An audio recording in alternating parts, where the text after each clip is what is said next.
Our MC, Li Yi, is an experienced other-dimensional operative who risks his life every day by wearing a hazmat suit and entering another dimension to mine energy stones. As usual, he is about to enter one of the otherworld portals when the attendant commends him for his good work. He lets him know that at his current pace, he should be able to repay his parents' debt in a year, or just a little over a year. The attendant even tells him that he might be able to buy a small apartment for himself in 3 to 5 years if he continues working hard.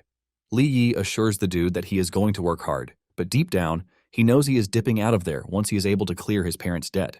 Li Yi is not ready to sit down and work for another 3 to 5 years. Apparently, the radiation in the other dimensions has a 1 in 1,000 chance to awaken an ordinary person into an advanced person. However, the entire situation is deadly since people are only entering the other dimension to survive. On their way to the mission site, fully dressed in their hazmat suit, Li Yi can hear some of his co-workers talking about him. They talk about how his parents died 3 years ago in an accident, and they left him with a debt. Apparently, the group his parents worked for claims that they caused $1 million loss, which left Li Yi in debt. One of the dudes pities Li Yi, but another doesn't. He believes that Li Yi is weak because if he were in Li Yi's shoes, he would have burned down the world just to make sure that the company pays for what they did. Li Yi can practically hear them talk about him, and he cannot believe that they see him as a weak person.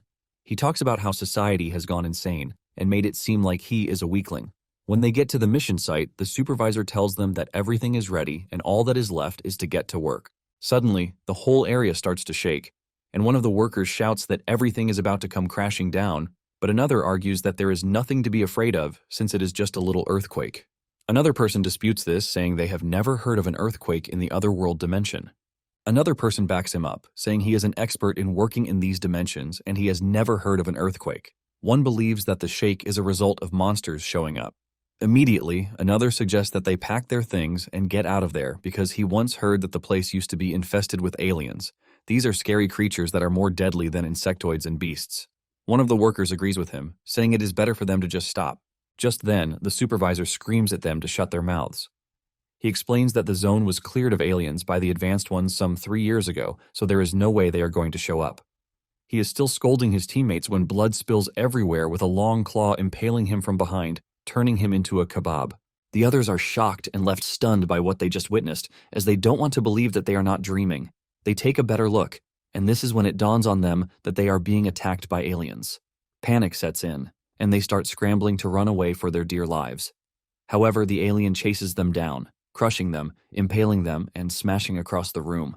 As Li Yi tries to put some distance between himself and the scary aliens, he wonders if this is actually going to help since the exit is over 10 kilometers away. They are being trashed around more than they can actually handle.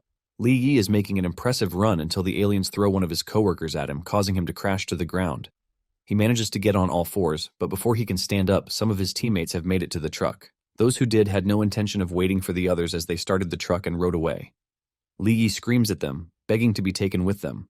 However, the escapees soon meet a grim fate as the aliens intercept them and tear open the truck roof to grab the humans trying to escape. Their cries for help echo through the entire area. The truck crashes, and the aliens mobilize to finish off the remaining humans in the truck. Before they can reach the truck, it catches fire and explodes. Some of the aliens get caught in the fire, and Li Yi watches them die. This is when it dawns on our MC that their weakness is fire. He decides to give it a try when he sees a burning stick beside him. An alien leaps toward him at that same moment, aiming to tear his head apart. Li Yi runs toward the burning stick and grabs it just in time, and he frantically swings it. Surprisingly, the alien backs off, and this confirms Li Yi's theory that the aliens are scared of fire. Li Yi then screams at the top of his voice, telling his coworkers that the aliens are scared of fire. Apparently, 10 years ago, gates appeared all over the world. Through the gates, insectoids, beasts, and aliens from the dimensional realms flooded through and invaded the Earth. Only those who were awakened by radiation possessed the power to fight these monsters. With the awakened humans, humanity is able to close the gates and also open a new era of exploration and development of new dimensional energy for humanity. Unfortunately for Li Yi and his coworkers, they are not advanced or awakened people. They are a bunch of ordinary dudes who are basically surviving in this world with everything that they can. After Li Yi told them the secret to repelling the aliens, his coworkers moved over to where he was and started gathering all the flammable materials as possible. One of the men points out the obvious fact that the torch they are holding won't last for eternity. Li Yi then suggests that they head to the storage room.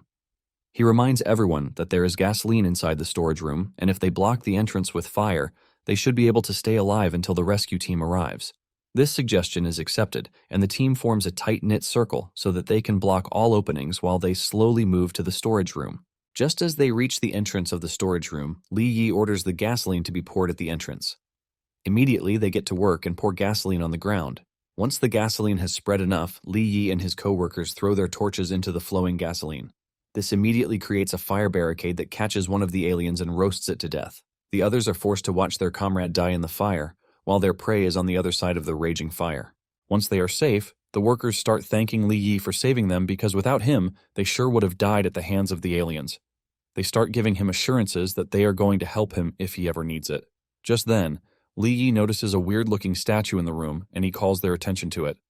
One of the workers who knows about the statue reveals that it was discovered long ago in the mine shaft, and the supervisor wanted to sell it on the black market, which was why he stored it in the room. Li Yi stares at the statue and figures out that it is pretty ancient. One of them gets on the radio to call for help. He reaches the operations center and lets them know that they need immediate help because they are under attack. The attendant who received the call assures them that their request has been taken into consideration, but urges them to keep themselves safe in the meantime because rescue will arrive in about 2 hours. Hearing 2 hours sets another wave of panic through the group, and before they could make any further requests or complaints, the line went dead. They are worried because their suit can only last for a maximum of 1.5 hours, which means that they will be dead long before help actually arrives. One of them suggests that they get into the truck inside the storage room and try to evade the aliens. Li Yi checks the reserve level on his suit, and he sees 61%. Li Yi hopes that the rescue team gets to them before their suits run out of power. Just then, one annoying dude calls everyone's attention to himself. He lets them know that he has a solution to the problem. Since everyone's suit won't last until they are rescued, he believes that someone should make a sacrifice. He points out that the useless ones among them are the old dudes and the orphans, so they make for the perfect materials to be discarded. He adds that they have no one, and they are in debt, so death will be mercy for them. He suggests that they surrender their suit's battery, but Li Yi makes his stand. The bad guy then hits him with the stick he is holding, scolding him for trying to make a stand. The pain from the hit causes Li Yi to crash to his knees. The bad guy and his faction then grab Li Yi, and they remove his helmet, telling him that the radiation might actually trigger his awakening, and if this happens, he might just become the hero to save them. Li Yi tries to crawl toward his helmet while telling them that he is definitely going to kill them if by any chance he gets to awaken. The bad dude lets him know that he has no chance of awakening because it is very rare, and he doesn't see Li Yi having that kind of luck. Just as he is trying to reach his helmet, they remove his suit's battery. After they are done with Li Yi, they turn to the old dudes in the group. Just then, one of the trio pushes the other two toward the bad guys and makes a run for the truck. They chase after him, but he manages to reach the truck before them. Since they are all hopeless, he wants them all to die together.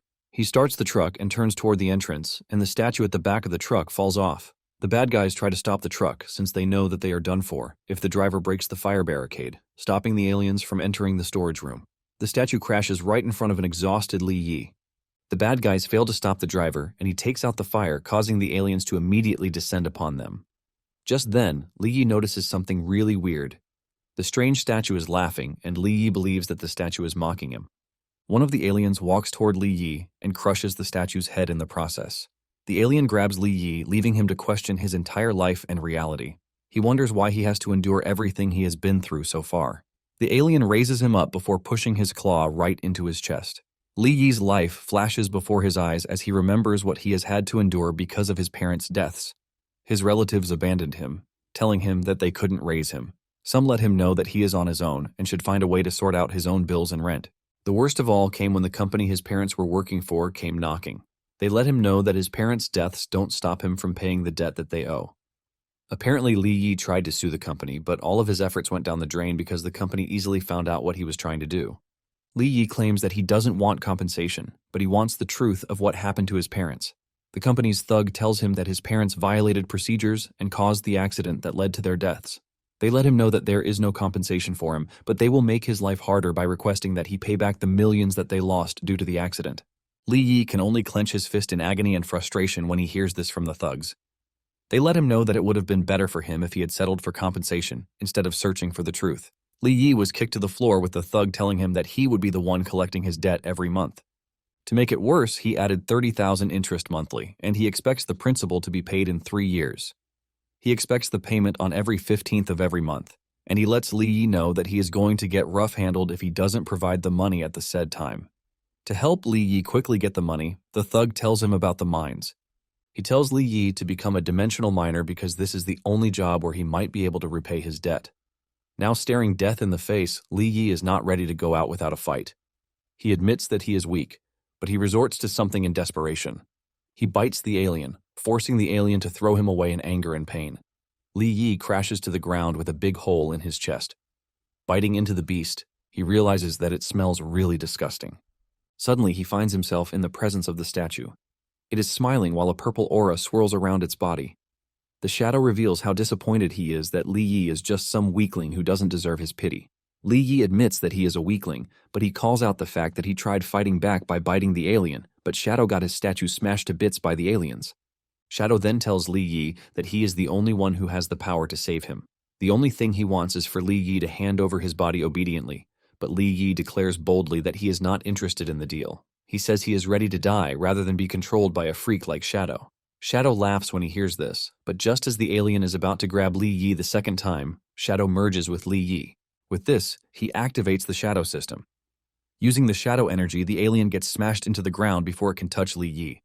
With the Shadow temporarily taking over Li Yi's body, he goes after the alien who stepped on his statue and crushes it to a paste. The rest of the aliens witness their comrade getting reduced to nothing, and they dash toward Shadow, who easily crushes them with his terrifying power. Even Shadow is disgusted by the smell coming from the dead beasts. After taking care of the aliens, Shadow moves toward Li Yi's coworkers. They know what is coming for them, and they start threatening to report him if he does anything bad to them. Instead of killing the bunch himself, Shadow decides to give Li Yi back control of his body and see what he is going to do to the coworkers who betrayed him.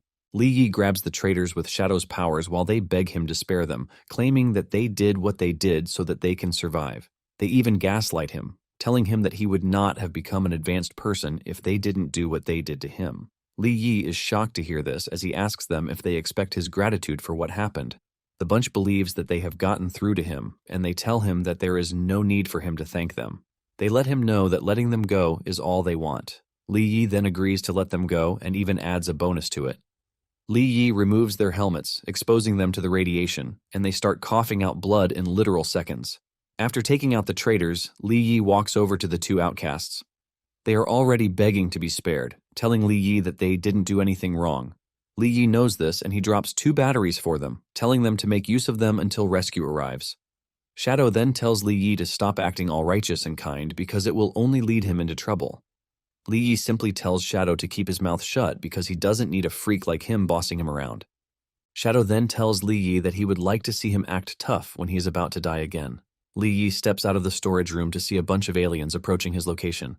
Among the aliens is an abnormal one that is bigger and also has red eyes. Li Yi is surprised because he never expected the aliens to be this much. Shadow then tells Li Yi that he has a choice to hand over his body or deal with the aliens himself. Shadow lets Li Yi know that he is nothing without his powers. However, Li Yi repeats what he said earlier, letting Shadow know that he doesn't need him to boss him around. The aliens charge at Li Yi, but he is able to dodge the first few attacks while moving like a proper athlete. He maneuvers so easily that the aliens are not able to catch him, and even Li Yi can feel the difference in his body. While trying to dodge one of the aliens, another pulls up behind him. His senses kick in at the last minute and he is able to dodge being eaten by the alien. Li Yi realizes that his reaction and speed have both improved pretty well. However, Shadow is disappointed in Li Yi, telling him that this is all he could do, even after he has bonded with the Shadow system. One of the aliens comes charging at Li Yi, but Li Yi is pissed off by what Shadow just said. He is able to subconsciously pour some energy into his fist and delivers a punch that sends the alien flying. Li Yi is surprised to see that his power has increased, but he knows that his fists won't be enough to take out the aliens. Li Yi wishes that he had a weapon, and just as he says this, a cool, dark purple dagger materializes in his hand. Li Yi is shocked when he sees this, leaving him to question if the dagger is a transformation from Shadow. Li Yi decides to check out what the dagger can do. The next alien that charges toward him gets sliced clean in half as he cuts through it like butter. With this, Li Yi smiles, realizing that he has finally become an awakened person and he can kill aliens too. It soon turns into a rough fight between him and the aliens as they try to jump him. However, his speed and reaction make it possible for him to cut through the aliens with ease while wielding the cool dagger in his hands. Li Yi is glad that he has finally gained the power to fight back. Feeling the power surging through his bones, Li Yi doesn't stop until he has killed every single and last of the aliens. After killing them, Li Yi crashes to the ground totally out of breath and just then the notification comes in, telling him that his advancement is successful. He is classified as an E-rank awakened. Momentarily, Li Yi is seen in a hospital room with the doctors and nurses watching over him. The nurse asks the doctor why Li Yi hasn't woken up even though there are no injuries on his body. The doctor reveals that awakened ones are usually this way because they are severely exhausted. The nurse gets more curious when she learns that Li Yi is an advanced person. She wants to know what his level is, and the doctor urges her to wait until he wakes up before they start talking about his level. After this, the doctor and the nurse leave the room. Shadow starts to complain as he cannot believe that he merged with a low-tier race, the humans. To make it worse, he is an E-rank advanced person. Shadow knows that with the level of strength that he commands, Li Yi should have awakened as an S-rank or at least an A-rank. However, he is interested in why an E-rank like Li Yi was able to trigger the Shadow system. Shadow knows that it would be difficult for an E-rank to handle the totality of his power. Just then, Li Yi wakes up, and he realizes that Shadow is still there. He asks him what he is and why he is clinging to him. Shadow then tells Li Yi that he is an ancient supreme entropic, one of the entropic clan, and he is the ruler of all dimensions and otherworldly prisons. Shadow orders Li Yi to release his body to him, and he promises to reward him after he claims his throne. Li Yi believes that Shadow is spewing nonsense because this is the first time he will hear of anything supreme or entropic for that matter. Li Yi knows that there is no freaking way he is handing over his body to Shadow. Li Yi compares Shadow to an ugly cockroach, but Shadow can clearly hear him. But instead of arguing with him, he just tells him to hand over his body because this is the only usefulness he has left. Li Yi then drifts into another train of thought, wondering if Shadow is lusting after his body because he is handsome. However, Li Yi knows not to provoke Shadow as he is displaying some really psychotic behaviors. Li Yi starts thinking of the solutions he has. He thinks of dying so that Shadow will finally leave him alone. A lot of trash things fly through his head, and Shadow finally gets tired of the stupid things he is thinking about. Shadow screams at Li Yi, letting him know that he would have gladly chosen a dog over him if he had a choice back in the zone. Just then, Shadow transports them into a cave. Shadow tells Li Yi that he has 3 days to reach D-class, or else he is going to wipe him off the face of the earth. Li Yi is dazed and disoriented because the last thing he remembers is being in the hospital.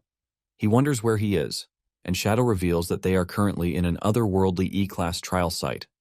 This is the site made use of by his clan, and it is called the Insect Nest. Apparently, every member of the Chintian race can only take part once after they reach the drinking age. Since Li Yi has merged with Shadow, he has been able to refresh the trial attempt. Suddenly, Li Yi finds himself in the presence of a beast, the shield carapace beetle.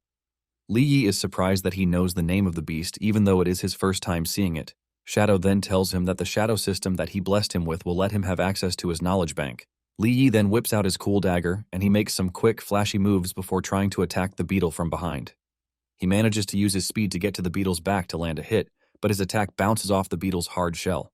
The beetle then returns the favor by attacking Li Yi, but Li Yi manages to block the hit with his dagger. He is thrown backwards, but he maintains his balance by pushing his dagger into the ground. Li Yi is left confused since the beast has a really tough outer shell. Shadow wastes no time, calling Li Yi a useless fool, asking him if his only tactic is brute force. Li Yi lets Shadow know that his method of combat is none of his business. With this, Li Yi goes after the beetle again, but Shadow lets Li Yi know that he won't be there to help him if he loses. Li Yi lands another hit, but this bounces off again, leaving him to wonder if the beetle even has a weak point. While thinking of this, Li Yi loses himself in the moment, giving room to an opening that allows the beetle to send him flying. He crashes into a wall, leaving a massive dent while coughing out blood, and Shadow calls him a trash weakling, urging him to get up. Suddenly, Li Yi notices a greenish liquid on his shoulder, raising the question of what it is. He looks up to see that the greenish liquid is coming out from one of the beetle's arms. This is when he realizes that the green liquid is the beetle's blood. Li Yi smiles because he has finally found the beetle's weakness. This realization changes the dynamic of the battle as Li Yi attacks the beast ferociously. After some really good effort, he is able to cut off one of the beetle's legs, but Shadow just makes fun of him, asking him what the point of breaking just one leg is after all the effort he just put into it. However, Li Yi knows what he is doing because with one of the beetle's legs gone, he now has more access to get to the beetle's weak point. As if the beetle knows what Li Yi is planning, it backs up a bit. Shadow wonders what Li Yi means by weak point. To access the weak point, Li Yi figures out that he needs a better weapon.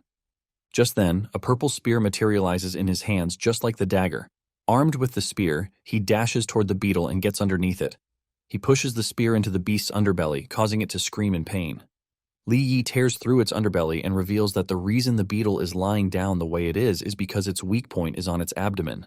Using his strength, he tears the bug from the abdomen, and he finally defeats it. Li Yi is proud that he won, but Shadow just throws a dig at him, telling him that he is exhausted from killing a single E-rank beetle. The remains of the beetle are a blue jewel, and Li Yi grabs it, telling Shadow that he can feel power rushing into him. Shadow then reveals that the jewel is an energy stone, which can sometimes boost his ability level. By consuming the energy stone, Li Yi's advancement to the next level takes another step forward. Suddenly, Li Yi feels something coming toward him from one of the pathways, but he can't see it. Shadow then suggests that Li Yi use his Shadow Eye, but Li Yi is generally confused about what the Shadow Eye means. Shadow then tells Li Yi to gather energy into his eye, and with this, he will be able to activate the Shadow Eye. Li Yi does as told, allowing the energy to flow through his body directly into his left eye. His left eye comes on in a purplish flame, and at that moment, he sees a projectile heading straight for him. Behind the projectile is the beast that fired it. At the last minute, he is able to dodge the projectile as he leaps into the air. The projectile hits the wall and punctures it while leaving behind a green substance. Li Yi cannot believe how fast the projectile is, but before he can get a minute to rest, another one comes straight at him. He is able to dodge this also, and just then he realizes that his Shadow Eye skill is not fully functional, which is why he can't see the projectiles coming his way. Shadow lets him know that the Shadow Eye skill is pretty functional, but he is just a weakling who can't use it properly. Li Yi doesn't like hearing the word weak, and because of this he decides to gather even more energy into his eyes. When Shadow sees this, he is surprised that an E-rank like Li Yi can easily manipulate shadow energy. Once he is able to maintain the functionality of the Shadow Eye, Li Yi realizes that he is going up against the sword bug, which is nicknamed the Head Harvester. There is also another beast, the Stinger Shooter, which specializes in long-range poison spikes. Shadow is also impressed that Li Yi is getting the hang of the knowledge bank. Suddenly, Li Yi realizes that he is not up against one beast but a large number of them. The beasts roar at Li Yi, ready to tear him apart. Li Yi manages to get himself a good position where the beasts won't be able to flank him. Shadow is impressed with Li Yi's wisdom and the position he has put himself in. Even though he is greatly outnumbered, Li Yi is not ready to give up as he unleashes a massive and terrifying aura from his body while telling the monsters to stay away from him. With this aggressive emission of aura, Li Yi is able to activate the second level of the Shadow Eye. Even Shadow is in disbelief that Li Yi, a trash E-rank, is able to pull this off. Li Yi now has the Knowledge Base, Shadow Eye, and Shadow Morph in his current bank of skills. Li Yi cuts down the beasts and manages to slow down their movements, and while engaging them, he is able to locate the weak points of the beasts by the purple color showing on them. Shadow lets him know that this is a benefit that comes with the Shadow Eye and because he has upgraded it to the second level. Shadow lets him know that identifying the weak points makes it easy for his attacks to break through their defenses. Li Yi figures out that the monster's weak points are all underneath them, and with a massive energy blast, he activates the Shadow Thorn, Grand Burial. This sends a wave of energy thorns straight into the monster's weak points, impaling them from the ground up. The Shadow Thorn is a skill that impales Shadow into the ground and thrusts it upward, causing area damage. After taking out a bunch of beasts, he makes a little progress from it. He then realizes that each kill grants him 0.7% progress.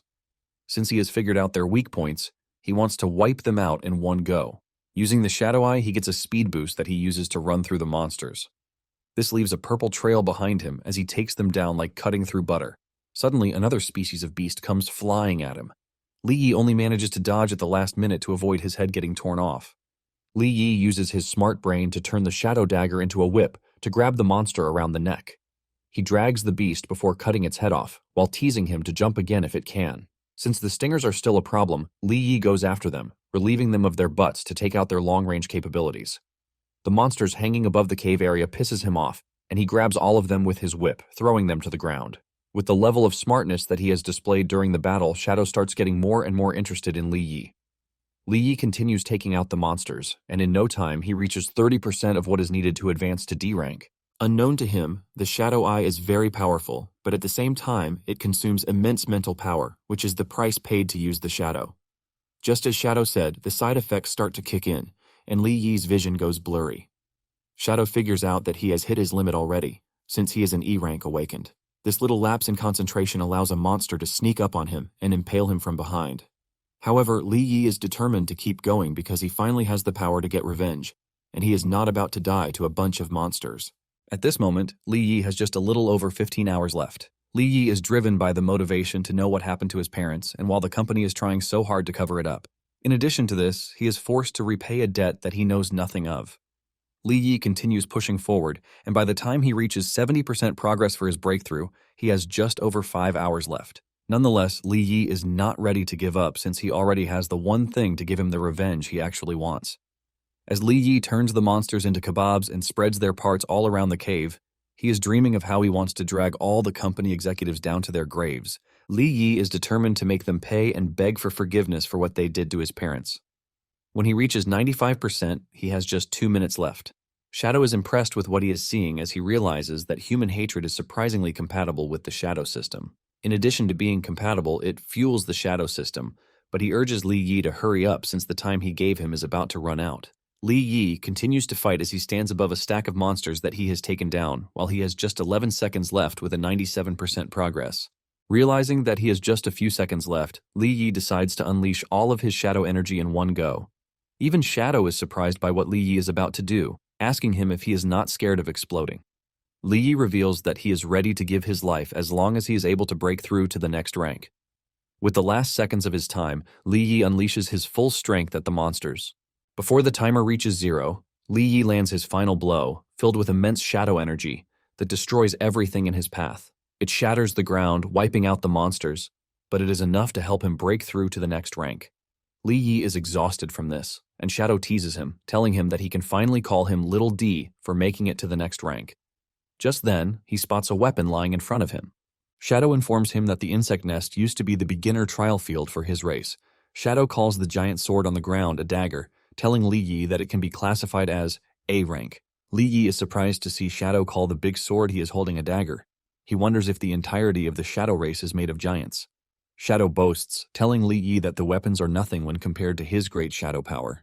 Instead of stocking the weapons, Li Yi decides to sell them. He tells Shadow that only D-rank awakened people can sell equipment, which means the first place he is heading after leaving the dungeon is the registration hall. When he arrives at the registration hall, Li Yi is surprised when the attendant slaps him with the E-rank card, telling him that he has already been registered as a minor. Even though his stats are pretty impressive, the stern lady doesn't care. However, Li Yi is not concerned about this, since E-rank awakened even gets 15% more pay than minors. Li Yi admits that the shadow system is pretty impressive. Shadow then reveals that humans can't detect the shadow energy, and Li Yi considers this a good thing. However, being an E-rank means he can't sell his equipment. Although there is a black market where all the shady deals happen, Shadow commends the name Black because it fits the shadow system very perfectly. That night, Li Yi makes his way to a dark alley where he can find the black market. Li Yi steps in front of some weapons, and Shadow makes fun of Li Yi, saying humans are trash for putting gems on weapons and calling them divine. Some of the awakened walk up to Li Yi, asking him why a minor like him is visiting the market. Li Yi is disappointed with their reception, asking if this is how they treat their customers. The sellers only laugh at him, calling him dirt poor, who can't afford anything. Li Yi then mentions that he doesn't like the trash that they are selling, and he brings out his giant sword. He slams it to the ground and urges the seller to bring his appraiser so he can see how much his greatsword is worth. Just then, a rude lady, Su Qing, who is a trash civilian, enters the room holding her boyfriend, Zhou Huo. She asks why someone as dirty and poor as Li Yi is inside the establishment. The seller immediately ignores Li Yi, walking toward the couple and asking Zhou if he wants some good equipment for the day. Zhou Huo mentions that he has a nice sword that he acquired from the Gate of the Other Worlds, and he plans to sell it so he can buy his trash girlfriend a new car. The seller is shocked to see the sword as it is a wind howl sword, which is able to boost attack power on its own. He considers this a hot weapon for even a D-ranked awakened. Apparently, Su Qing was Li Yi's ex-girlfriend, and he left him after his parents' deaths, telling him not to look for her. Zhou Huo asks Su Qing if she knows Li Yi, but she quickly denies him, saying she can't be affiliated with a low-level person like Li Yi. Su Qing claims that Li Yi probably knows her from the media since she is an acclaimed celebrity. Zhou Huo then decides to defend his girlfriend because Li Yi called her name. Su Qing adds more fuel to the fire, telling Li Yi that he is trash and shouldn't be allowed to enter a prestigious place like this. Zhou Huo then swings his prized weapon at Li Yi's great sword, telling him to get lost. Zhou Huo's weapon hits the great sword, but to his utmost surprise, it shatters into pieces right before his eyes. Zhou Huo starts questioning the logic behind this, but Li Yi grins, telling him that his sword turns out to be trash after all. Even Su Qing is forced to ask her boyfriend how the weapon broke, since he already claimed that it could slice through iron, and in fact, it was worth a lot. Zhou Huo loses it and decides to go after Li Yi to impress his dumb girlfriend. However, Li Yi is able to easily dodge Zhou Huo's punch while telling him that he is too slow. Zhou Huo believes that Li Yi got lucky, and he goes for a second strike, but this time Li Yi dodges it even more easily. Li Yi watches him throw futile punches at him. Li Yi compares the swings to the trials he faced in the insectoid nest and realizes Zhou Huo is pretty slow. At this point, Zhou Huo is already questioning everything he knows, saying Li Yi is just a minor who isn't even up to E rank. Zhou Huo keeps throwing his punches, but he can't reach Li Yi, leaving him to wonder why he can't get to him, even though he is a D rank awakened. Zhou Huo gets really mad and leaps into the air, telling Li Yi to crawl back to the mines where he belongs. Li Yi then uses the shadow energy to make a whip, and he grabs Zhou Huo by the wrist, telling him that he is a dog who should crawl back to the surface. Li Yi smashes him to the ground, causing him pain as he screams. Suqing rushes over to Zhou Huo as he tries to get back on his feet. Li Yi grins, mocking Zhou Huo for being a dog. This gets him mad again, and he gets back on his feet. He charges in Li Yi's direction, but a voice echoes through the room, telling them to stop. It turns out to be a supervisor, Wang, and he is D rank awakened. He tells Zhuo that he might be a long-time customer, but this doesn't give him the right to fight in his shop. Suqing tries to defend her boyfriend, telling Wang that Li Yi broke Zhuo's sword, which is why he crashed out. Wang is surprised when he learns that Li Yi is a minor. He walks toward Li Yi, asking him if it is true that he broke Zhou's sword. In his defense, Li Yi mentions that Zhou was the one who attacked him first. Li Yi believes that with this, he is justified. Wang then turns to Zhou to confirm what Li Yi just said. The two quickly make a plan to collect Li Yi's sword so that they can share the money among themselves. Wang then tries to come on as a good person, telling Li Yi that he is willing to be a mediator. He asks to take a look at the sword in Li Yi's hand, and Li Yi gladly gives it to him. Wang collects the sword, and he is forced to hold it with two hands because it weighs over 100 pounds. This surprises him, as he cannot believe that Li Yi is able to carry this easily, and he starts to wonder if Li Yi is an awakened. He decides to test Li Yi's limits before he makes a move. He asks Li Yi where he got the sword since he is a minor. Li Yi is surprised by the question, asking Wang when black markets start to check owner IDs and item origins. Wang then says he was only curious, but assures Li Yi that he is free not to say if he doesn't want to.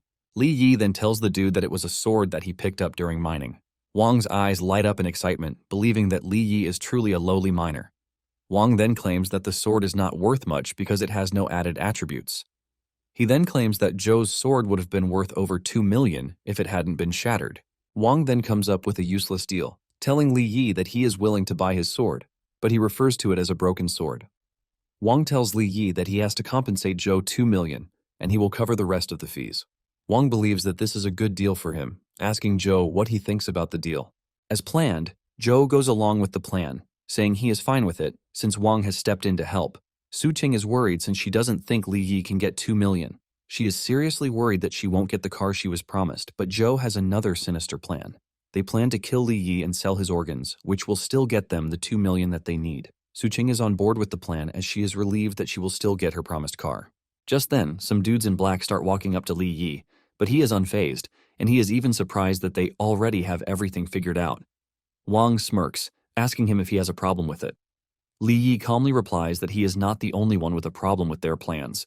It turns out that Shadow is very pissed, and he is about to unleash his fury on the trash dealers. While the thugs run at Li Yi, Wang suggests that he and his business partners head to the tea room to enjoy themselves. Suddenly, one of the thugs gets smashed into the wall right in front of them. The trio turns around to see what is happening. Wang still doesn't think anything is wrong as he tells his boys to be careful while dealing with the problem. However, they realize how messed up the situation is when they see Li Yi kicking the thugs around without even trying. He sends them flying, and Zhou angrily kicks back one of the thugs. He believes that Li Yi has managed to garner some strength while working at the mines. Li Yi looks at Zhou scornfully, telling him that he is next on the list. Zhou smiles, wondering when Li Yi got so good at fighting. However, he is not worried because he sees himself as a D rank, who is way above Zhou's level. Zhou powers up and charges at Li Yi, but Li Yi just stands without moving an inch from where he was before smacking Zhou right in the face. This sends him flying, but he gets back on his feet and charges up another attack. Zhou is pissed that his father didn't slap him in the face, but Li Yi had the audacity to. Zhou charges up an energy blast, telling Li Yi that he is going to kill him for what he just did. He unleashes his energy blast, but Li Yi easily deflects the energy blast and absorbs it, leaving Zhou totally stunned. He cannot believe his eyes as he realizes that there seems to be a wall between him and Li Yi. Li Yi then tells Zhou that he is going to teach him some manners since his father didn't take the time to teach him. At this point, Joe is already trembling, and the only thing he can tell Li Yi is to back away. His girlfriend wastes no time trash-talking him, asking him why a D rank like him would lose to a lowly miner. Li Yi then uses the shadow morph, spiderweb, to grab Joe. Suqing is in disbelief as she cannot understand what is happening. Joe screams at Li Yi, asking him what rank he is because he sure looks like an awakened person. Li Yi smiles, telling Joe that he is just a lowly E-rank miner who is already certified by the guild. Joe still cannot believe his eyes, but Li Yi raises his hand, ready to smack him dead. Joe stops him, telling him that he is a member of the Black Panther gang. He assures Li Yi that touching him automatically means he is going against the Black Panther gang. This name sounds familiar to Li Yi, and he asks Joe if he is talking about the Black Panther gang that does loan sharking. Joe excitedly answers, saying he is right, but this immediately earns him a heavy punch to the face. After punching him in the face, Li Yi kicks him into the wall, while Suqing also falls to the ground in fear. Joe hits the wall with blood spilling everywhere, and Li Yi lets him know that he passionately hates those who are into loan sharking. Wang tries to attack Li Yi from behind, but before he can reach Li Yi expels energy from his body that sends him flying. At this point, Joe is already scared for his life, and he starts begging Li Yi to let him live, telling him that he has 100,000 yuan with him. He urges Li Yi to be friends with him so that they can forget about everything that happened. Li Yi is surprised to hear this, asking Joe if his handsome face is only worth 2,000 yuan per slap. This forces Joe to start screaming, telling Li Yi that he is willing to pay him 1 million yuan if he can just stop slapping him. However, Li Yi reminds Joe that the loan sharks like charging high interest, and he would like to play by their rules. Li Yi tells Joe that the 50 slaps that he just received are the interest, but he is just about to begin with the principal fee. This is when Joe whips out a VIP card, telling Li Yi that he is free to take the entire 5 million that the card is worth as long as he leaves him alone.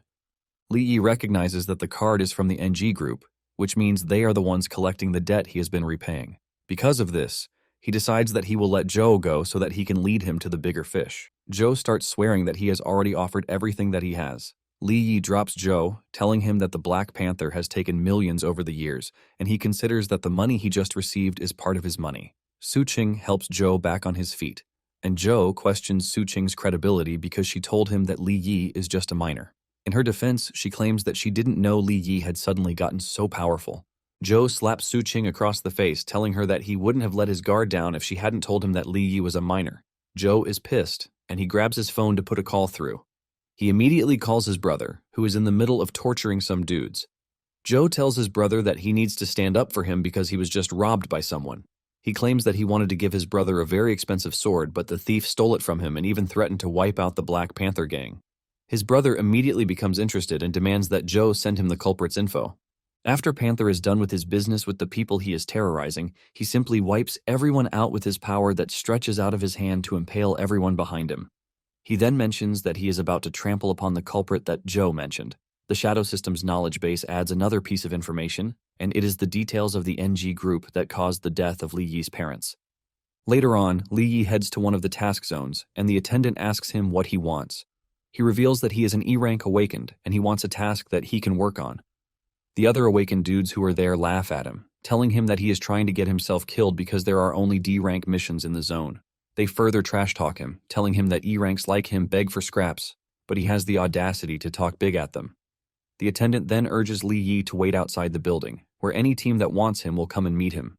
The attendant and the other D-ranks all gang up on him, telling him to leave because he is trash. Suddenly, Li Yi gets the alert that the 5 million he just got from Joe has been taken by the loan shark. He considers a task his biggest priority. Suddenly, someone with intense pressure enters the room, causing the awakened warriors to bow their heads. They assume that the aura is coming from a B-rank warrior since most of them can't even move from where they are. The aura turns out to be coming from a lady dressed in a white and red outfit. She crushes the awakened dudes with her intense pressure, leaving them to question why a B-rank warrior is there.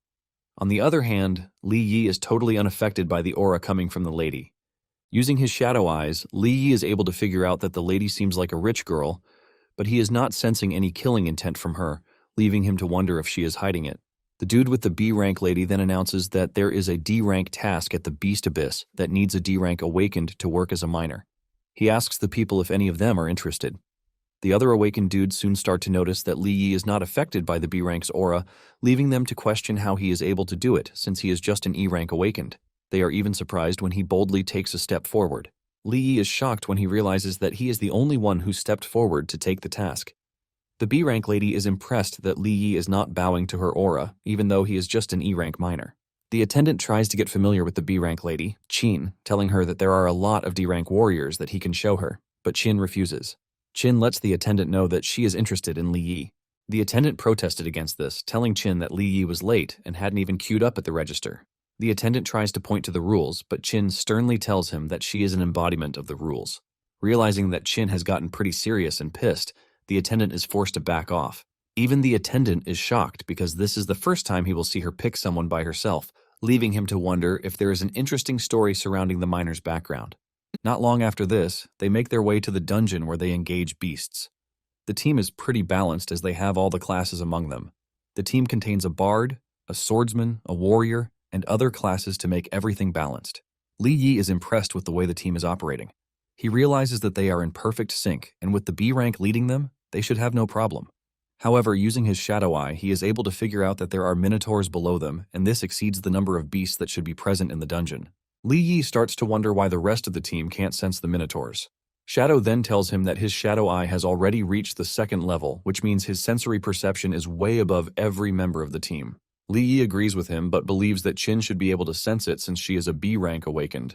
He wonders if Qin has already sensed it, but intentionally hid it for some weird reasons. The bard then tells Qin that the starlight crystal vein she is looking for is in the cave. Qin then calls Li Yi to come with her, and he immediately obliges. As the two walk further down the cave, Li Yi continues to sense the terrifying aura as it gets stronger. He wonders if Qin doesn't care about her teammates and would just leave them to die. He also wonders if Qin is trusting that her power alone is enough to keep everyone safe. Suddenly, the ground under the two gives in, causing them to fall in. The other team members scream as the two fall into the hole below. Li Yi and Qin land perfectly without sustaining any injury.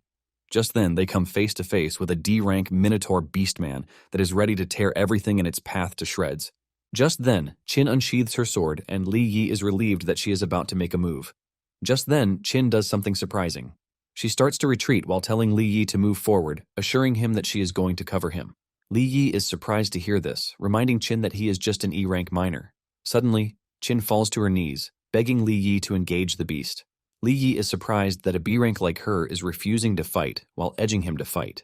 Li Yi remembers that he is getting paid a miner's wages, and he doesn't think it would be nice for him to risk his life. Suddenly, Qin assures Li Yi that she is going to give him 1 million yuan if he can just take out the beasts. Because money is involved, Li Yi assures the lady that he will get himself involved. Li Yi drops the bag he is carrying and whips out the dagger. Li Yi walks toward the beasts, and they all rush toward him like hungry freaks. One of the beasts escapes his grasp and heads toward Qin. Li Yi is scared that his 1 million is about to enter the bin, but Qin unleashes an energy beam to push the beasts away when she realizes that she is in danger. Li Yi is glad that she actually has a move up her sleeve to protect herself, and this tells him that he misjudged her. Another Minotaur aims directly for Qin, but Li Yi whips out the broadsword to cut down the Minotaur before it can harm Qin. Li Yi teases her, asking her if she's only attracted to dangerous beasts. Qin acts like a kid and starts to cry. Qin walks away, telling Li Yi that the beasts are his to handle. Li Yi has no choice but to cut through the beasts. Qin believes that she's safe until she runs into a scary Minotaur with red eyes. Qin runs backwards, staring at the scary beast and wondering why it's not afraid of her. Just then, the beast raises its weapon, ready to strike Qin down. Qin is watching this from where he is, and he starts wondering why Qin is not fighting back, even though she has the power to. Just as the monster's attack is about to hit her, the bracelet she is wearing activates a red energy surge that throws the beast away. Li Yi watches as the Minotaur is sent flying into the distance. Once Qin is safe, the bracelet cracks, and Li Yi realizes that it's a protective charm. This is when it dawns on him that Qin is not using her own powers to fight the monsters. Li Yi then asks Qin if she's a non-combat B-rank awakened. Qin subtly ignores the question but urges Li Yi to keep the entire thing a secret when they return to the surface. Li Yi is willing to do this, but lets Qin know that it's going to cost her more money. Just then, a new wave of Minotaurs shows up on site. Li Yi wonders why the beasts are coming after Qin. Li Yi then activates his shadow eye, and he is able to detect the bard, who was concealing his presence. He is also able to figure out that the Minotaurs are acting abnormally. Qin is about to be crushed to death by one of the Minotaurs, but she calls on her knight in shining armor, who rushes over to save her. He cuts down the Minotaur with the broadsword, and he quickly figures out that things won't end the way they are going. The Minotaurs keep pouring in, and Li Yi knows that he can't use a powerful skill because he might end up hurting Qin. Li Yi figures out that getting trapped in his current situation basically means death for him. He then comes up with a bright idea. Since the enemy is after Qin, he plans to draw the enemy out by using Qin as bait. Li Yi uses his shadow energy and turns it into chains that he grabs the minotaurs with. He then tells Qin to be careful of sneak attacks. Li Yi walks away from her and starts cutting down the monsters in front of him. Qin is shocked and confused by this as she starts asking Li Yi what he means by that. Once the enemy controlling the minotaurs figures out that Li Yi is focused on the minotaurs, he quickly turns his attention to Qin. He is relieved that Li Yi didn't ruin his precious plan. Just then, the bard appears behind Qin, ready to take her out. Apparently he has a beef with her father, and he wants to take it out on her. Just as he is about to push a blade into Qin, his arm suddenly falls off, and it turns out that Li Yi reached him in a matter of seconds, cutting off his arm. The bard watches as his arm falls off, and Li Yi informs Qin that the bard is the one controlling the minotaurs to attack her. Qin is shocked to see that her party member, Ludan, is the one who is plotting against her. Realizing that he has been exposed, Ludan smiles, blaming himself for letting his guard down and falling to a lowly miner. However, he assures Li Yi that he has not won the battle just yet. Ludan unleashes a red aura from his body, and this attracts all the minotaurs in the area. Ludan lets Li Yi know that he is about to show him what his skill can actually do. From the aura, Li Yi figures out that Ludan is a C-rank awakened, but Qin lets him know that Ludan is only strengthening himself by taking the life force of the minotaurs. Basically, Ludan is a D-rank warrior, but by using this technique he is able to advance a rank further. Suddenly, lava erupts in the room, and this is when Qin realizes that Ludan might actually be evolving into a C-rank lava minotaur. Li Yi is impressed by Ludan's technique, and he considers himself an inferior warrior to him. Just then, Ludan completes his transformation and turns into a scary minotaur with lava running through his body. Ludan swings at them, leaving a powerful strike, but Li Yi is able to shield them using his sword and his shadow energy. However, his resulting attack leaves devastating damage that tells Li Yi how dangerous C-ranks are.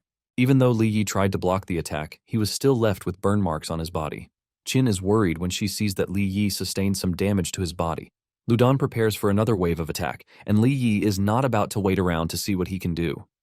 He grabs Qin and tells her to hold on tightly while they make a run for it. Suddenly, Ludan realizes that he can't move, and it turns out that Li Yi has restricted his movement with webs from his shadow energy. Qin is shocked to see that Li Yi has a control-type skill too, but he lets her know that he can't hold Ludan for long, so they will have to move fast. Li Yi then gives Qin a piece of advice, telling her to keep running whenever she is in a dungeon because the farther she can run, the better for her. Li Yi then leaves Qin to continue without him. Qin tries to protest against this, but he reminds her that he needs to hold Ludan off. Qin remains worried, but Li Yi assures her that he is going to find her soon enough. Li Yi cannot afford to let Qin die since she has 1 million yuan to give him. Ludan is pissed after the two disappear, and he starts looking for them, but Li Yi soon appears above him, asking him who he is looking for. Li Yi sits down like he doesn't care, and this pisses Ludan off. He swings his hand at Li Yi, asking him where Qin is. Ludan smashes where Li Yi is sitting, but before his attack lands, Li Yi has moved out of the way. Li Yi appears behind him, taunting him and telling him to take a wild guess at where Qin is. Li Yi sneaks up behind Ludan and targets the cracks between his rocky body. He lands a hit, but his sword bounces off, leaving him in disbelief as he realizes that even the cracks cannot be breached.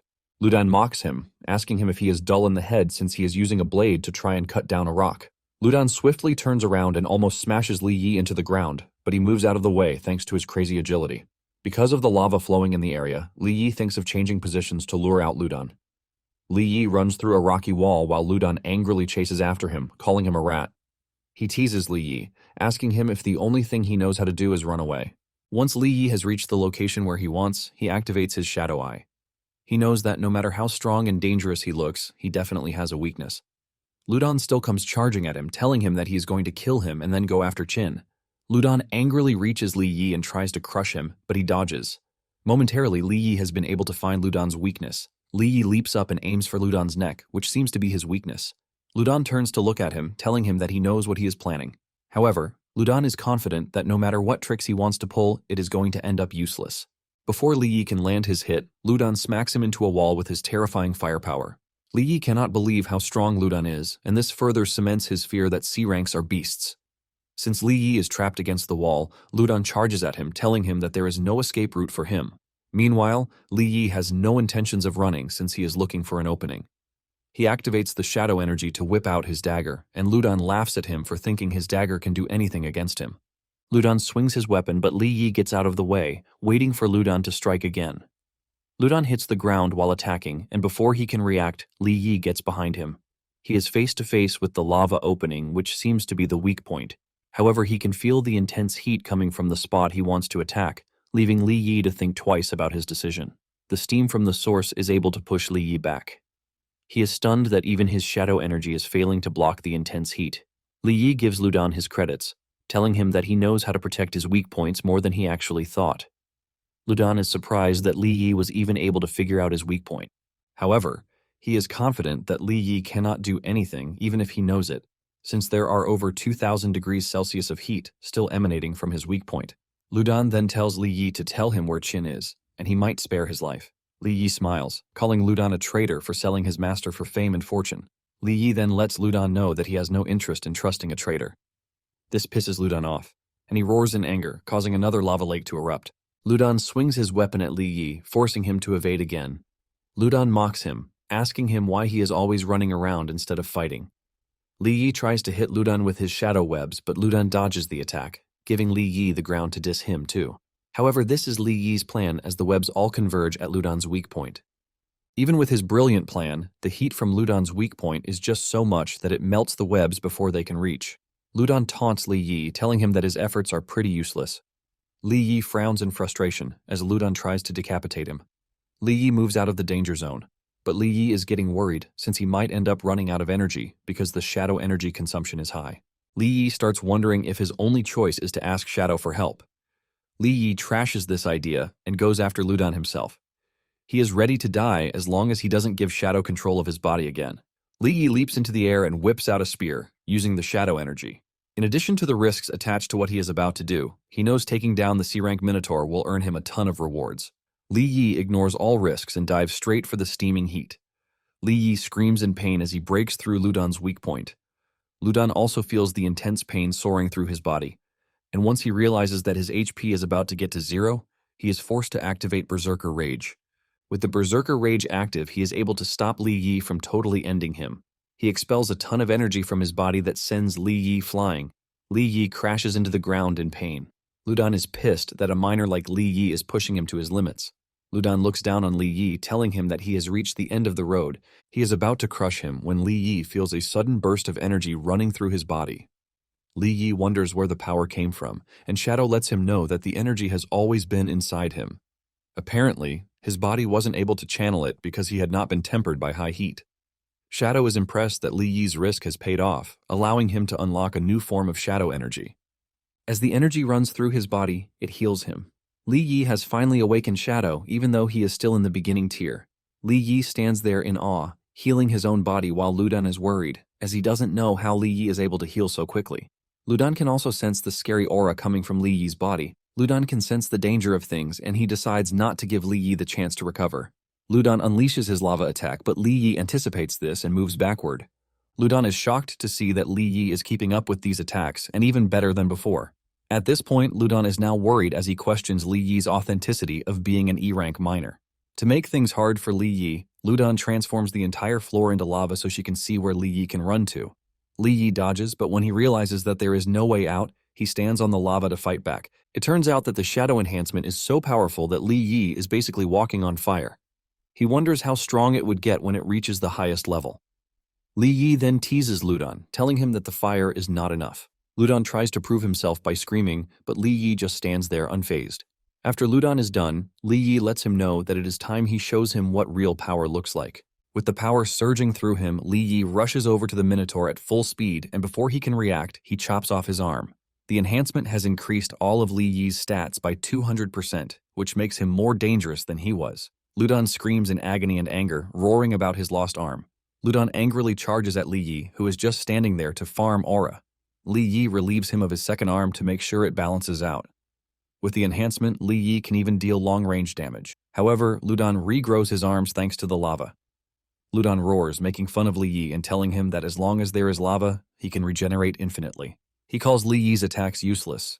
However, Li Yi doesn't have the time to play around with Ludan, and he mentions that his energy is already weakening.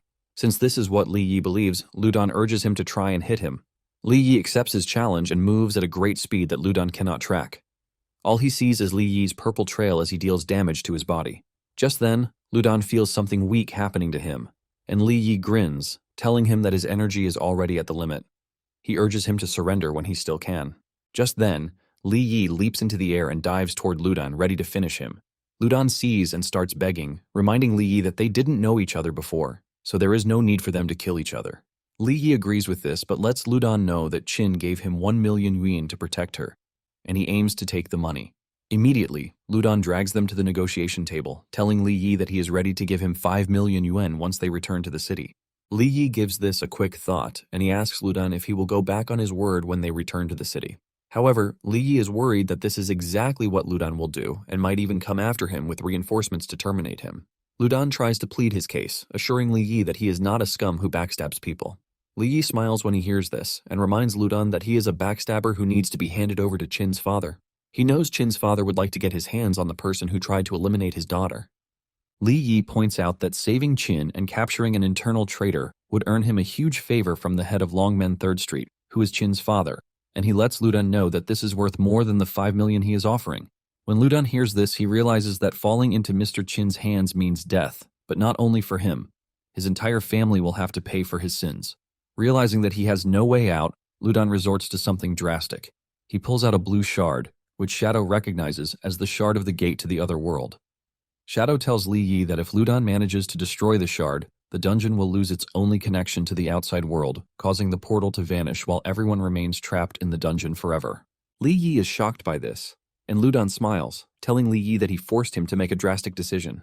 Li Yi immediately swings into action, and before Ludan can even crush the shard, Li Yi moves at great speed. He grabs the shard from Ludan, leaving him empty-handed.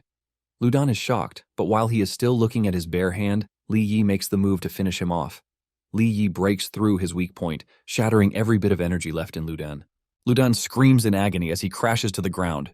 After his defeat, the energy core inside his body emerges, and just then, the entire area starts to vibrate, and Shadow lets him know that the dungeon is collapsing because the Minotaur is dead. Li Yi and the other awakened warriors exit the dungeon before anything happens. The others talk about how scared they are when the entire dungeon starts shaking. They are glad that they managed to get out of the dungeon alive. Qin is impressed with Li Yi's feat and mentions that she never expected him to be strong way above his rank. She then offers him a deal, asking him if he is interested in joining Longmen 3rd Street, assuring him that her father will never mistreat him. Li Yi reveals that he has no intentions of joining any guild or faction at the moment, and he also begs Qin to keep his powers a secret. Qin agrees to this and hands him his 1 million yuan, telling him that he deserved it. Li Yi takes the money with gratitude, and he pulls out his giant sword, asking Qin if her faction has a sword like it. Qin checks it out, and she figures out that the sword doesn't have an energy signature, but the material used in making the sword is something else. Qin tells Li Yi that she will be taking the sword for appraisal, and she promises to pay him everything that the sword is worth. With this, Li Yi takes his leave. He easily figures out that Qin is knowledgeable when it comes to weapons. Li Yi is ready to see all his gear and equipment through her if she can get the proper value of the great sword. However, if she turns out to be like Wang and Zhou, Li Yi believes that he has already gotten a good deal from the 1 million yuan that he collected. Later that day, Li Yi checks out the shard of the gate to the other world, wondering if it is really important. Shadow then tells him that he can help him reach S rank or even higher if he manages to gather enough shards. Li Yi is interested in the offer since S rank doesn't seem like a bad deal. It turns out that Shadow is worried about the other world reappearing and realizes that he needs to get stronger, but the only way is through Li Yi. Shadow needs power because at some point they will have no choice but to fight very powerful beings who are way above their league. Shadow thinks of telling Li Yi but decides not to because it is too early. Shadow believes that this will scare him, and it is advisable that he just allows him to grow stronger first. With his fight against Ludan, he managed to acquire the Shadow Enhancement, which adds to his list of skills. Shortly afterward, Li Yi visits a rift zone owned by the NG group. The rift zone has been sealed off because of an accident, but Li Yi is surprised that they have a bunch of guards patrolling the zone. Li Yi assesses the situation and easily figures out that with his current level of strength, he doesn't have what it takes to get the truth yet. Shadow then asks Li Yi why he needs to investigate an E-rank rift zone. Li Yi reveals that the place holds the truth about the death of his parents. After his parents died, the NG group offered him 200,000 yuan as compensation for their deaths. They urged him to take the money and sign an accidental death acknowledgement. Li Yi is shocked when he sees this, and the supervisor asks him why he is acting so shocked. He wants to know if the money he offered is not enough for him, And this is when Li Yi mentions that he doesn't need money but wants to know the truth about what happened to his parents. The supervisor then tells Li Yi that his parents died in the mines due to an accident, but Li Yi protests against this, telling the supervisor that his parents were C-rank warriors and there is no way they could have died in an accident. Li Yi asks to enter the rift zone to look for them, believing that his parents were still alive. Li Yi gets screamed at by a tough dude who tells him that anything can happen in a rift zone. He says being a C-rank awakened doesn't make any difference to it. Li Yi is grabbed by his shirt while he screams, reminding everyone there that the rift zone was rated E-rank, which means the strongest monsters in there should not be more than E-rank. He also adds that they should have been able to retreat safely, even if they were attacked by monsters. The tough dude gets mad, asking Li Yi if he's trying to get more money out of the group. He raises his fist, ready to punch Li Yi into the ground. Just then, Ning, the chairman of the NG group, entered the room. Ning is an A-rank awakened, which makes him pretty strong and dangerous. Ning comes off as a nice man as he scolds his supervisor for treating the kid of the deceased like trash, which goes against what he told him. The supervisor stutters as he doesn't know how to defend his actions. Ning then walks up to Li Yi, telling him to take the 200,000 won. He knows it is not much, but he assures him that it will help him get through the tough time that he is facing. Li Yi maintained his stand, telling the chairman that he is not interested in the money, but the truth. After saying this, Ning assures him that he will investigate the rift and come to him with an answer. With this, Li Yi believes that Ning will actually help, since he promised to do so. However, he got hit with something else. He is charged with theft, and the group claimed that this was committed by his parents. For this, they demanded millions in compensation. Shadow understands his plight and mentions that without strength, the weak will always be oppressed. Shadow then urges him to get off his arse and gather more shards so he can get stronger. He assures him that once he is strong enough, all the truth that he wants to learn will be uncovered very easily. Li Yi already knows this because he is pretty sure no one would want to associate themselves with an E-rank loser like him. He wonders if Shadow is a good person or a bad person. He initially threatened to take over his body, but now he is helping him to level up. Li Yi wants to believe that Shadow is saying trash because he doesn't believe that he can help him get to S-rank fast. Shadow can hear all of his thoughts, and he crashes out, telling Li Yi to stop with his nonsense thoughts. He lets him know that he wouldn't have bothered to merge with him if he didn't see a semblance of talent in him. Li Yi tries to defend himself, saying he didn't even say anything. Li Yi thinks to himself yet again, wondering why he is crashing out. Just then, Li Yi gets a mission invite on his cell phone. Li Yi then heads to the chemical sector, which is a D-rank rift zone. At the entrance, the supervisor is not happy that Li Yi came late, and Li Yi apologizes, saying he was far away. Unknown to them, Li Yi rushed to the location from another E-rank rift zone. Just then, Li Yi spots a familiar person, Hao, whom he considers his uncle. He is surprised that Hao is also on the mission. Hao is happy to see Li Yi because it has been 5 years since they last saw each other, and this was after his parents' accident. The other awakened warriors on site are disappointed when they see Li Yi. They were already waiting for some powerful dude, but realizing that Li Yi is just a miner crushed their hopes. Part of the team members who will be participating in the mission are Gusan, Guda, and Gu-er, and they are all C-rank awakened warriors. The attendant to the mission tells the discontented awakened warriors that the mission involves mining and they didn't want to trouble the fighters with trash work, which is why they resorted to hiring a miner. The warriors then get serious, demanding that the attendant tell them what the mission is all about. He reveals that they will be entering a dimensional rift zone, which is rated D-rank. Their mission is to locate the cold crystal ore and extract 60 kilograms of it. Li Yi is surprised that the mission is rated D-rank, but they have 4 C-rank warriors available to enter. He believes that this is suspicious, and judging by the hostility radiating from the dudes, Li Yi can easily figure out that they are the worst of the bunch. The last dude on the team is Hazy, and he is also a C-rank warrior. In addition to everything he has noticed, Li Yi can sense that there is another C-rank presence in the rift zone. Meanwhile, they are being watched by the second-in-command of the Black Panther gang, and he is a ferocious dude known as Blood Panther. Momentarily, they enter the rift zone, and Uncle Hao is surprised that Li Yi is not wearing a protective suit. Li Yi then tells the man that there is no need for this since he is already an awakened warrior and he doesn't need a suit. The C-rank awakened warriors laugh when they hear this, calling Li Yi a rare breed because they have not seen an awakened miner before. The trio, who seem to be brothers, make fun of Li Yi, calling him the biggest of all the trash dudes out there. Hao quickly turns to Li Yi, urging him not to mind whatever they are saying, and Li Yi assures the man that he is not foolish enough to try anything. As they continue their journey, Li Yi figures out that the woods and the bushes are all arranged in a way that makes it easy for someone to hide. Li Yi is also getting the chills that something sinister is watching them, or at least lurking around. Suddenly, the faint aura passes him by, and Li Yi figures out that whatever is watching them can't wait to get them. Li Yi takes a look around and realizes that Hazy is being careful, which means he has also gotten the feeling that something is off. Hazy wonders if he is trying to hide and observe from the shadows, or if there is something else going on that he hasn't figured out yet. Li Yi and Hao soon get screamed at by the Gu brothers, who urge them to move faster. Hao doesn't want any trouble, and he urges Li Yi to walk faster. Li Yi then decides to use this to his advantage. He wants to run ahead faster and hide so he can investigate whatever it is that is happening. He picks up the pace, and when he realizes that Hao can't keep up, he grabs him. He dashes off at a great speed, shocking the Gu brothers, who start to wonder how an E-rank miner is able to move at such an insane speed. One of the brothers wants to stop the two, but his other brother tells him not to worry. Since the two are weak, he believes that they are just going to meet their deaths ahead.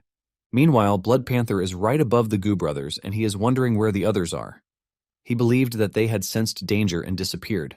Even with this, he is not worried since he believes that they are only making the game fun for him. Just then, one of the Gu brothers mentions that there is something off about the mission because he has been getting the weird feeling that they are being watched since the very beginning. The leader urges him to stop being paranoid because it is just a D-rank mission, and since they are all C-rank awakened warriors, he believes that there is nothing they can't handle. However, the third dude agrees with what the first one says, revealing that there is a weird feeling in the air. He suggests that they should turn back, but the first brother urges the third brother to stop being paranoid. Suddenly, the third brother gets caught in the Blood Panther's blood webs, shocking the other two. The two jump backward when they see this, and Blood Panther asks the third brother why he is trying to leave when the game has just begun. It turns out that the trio is familiar with Blood Panther and his tactics. The first brother urges Blood Panther to release his third brother and mention whatever it is that he wants. At this point, the third brother is already panicking as he asks his brothers for help. Blood Panther then reveals that the trio has been getting on the nerves of the Black Panther gang over and over again. Because of this, he lets them know that there is nothing to talk about. Since he already has his claws in the third brother, it makes it easy for him to cut him into pieces like he is nothing. The second brother gets mad as he watches his brother die. He dashes toward Blood Panther, telling him that he is going to fight him till death. The first brother tries warning the second brother of the dangers, but it is already too late as he gets himself caught up in the Blood Panther's trap. The second brother has his entire body in the Panther's web trap, and the Blood Panther makes fun of him, telling him that he is not qualified to fight him. Without moving an inch, Blood Panther cuts the second brother to shreds right in front of the first brother. Fear cripples the first brother, and he basically calls Blood Panther a freaking monster. The first brother gets scared and makes a run for it, but this only excites the Blood Panther, who tells the first brother that scared prey is the most delicious of all. As he runs through the woods, he screams for help. Later on, Li Yi and Hao sit down to rest. Hao asks Li Yi why he left the awakened warriors behind. Li Yi then asks Hao if he has offended anyone lately. Maybe someone from a powerful faction or group. Hao replies that he is just a simple miner and he has no reason to offend anyone.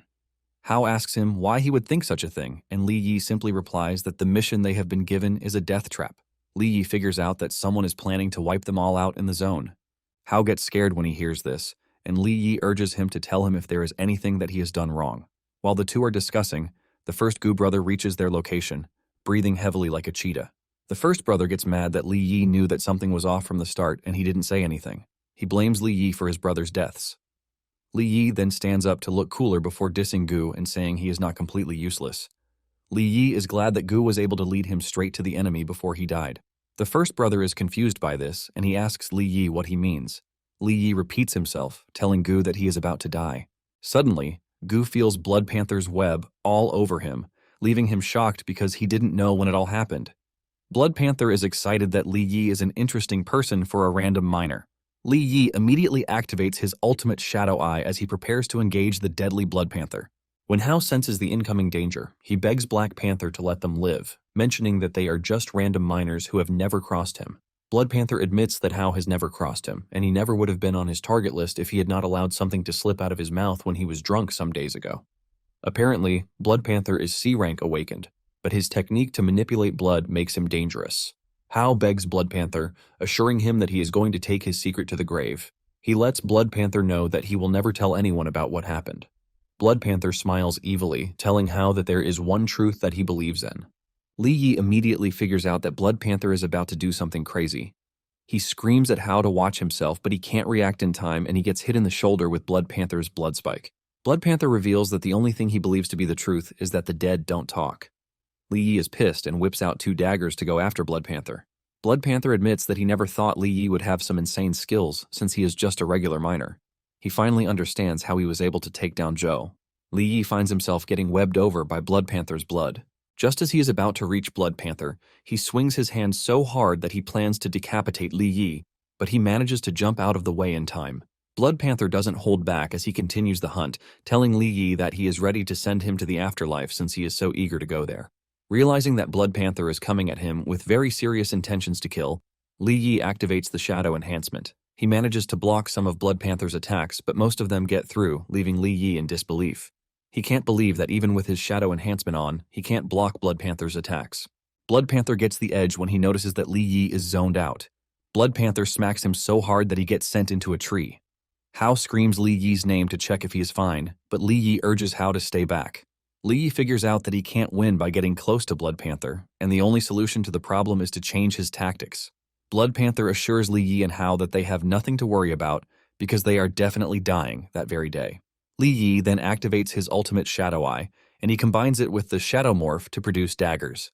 Li Yi then launches them at Blood Panther, who just stands there unbothered, asking Li Yi if that is all he has to offer. Li Yi replies that he still has more in the bank. He leaps into the air and dives straight for Blood Panther. Blood Panther smiles when he sees this, admitting that Li Yi has loads of tactics for a regular miner. However, Blood Panther is way above his league. He swings his hands in preparation to finish Li Yi off, but this is when the ground beside him cracks open, and one of the Goo brothers appears like the Elastic Man. He wraps himself around Blood Panther, telling him to die, but Blood Panther is not surprised because he already knew he was around. He was only waiting to see when the dude would make his move.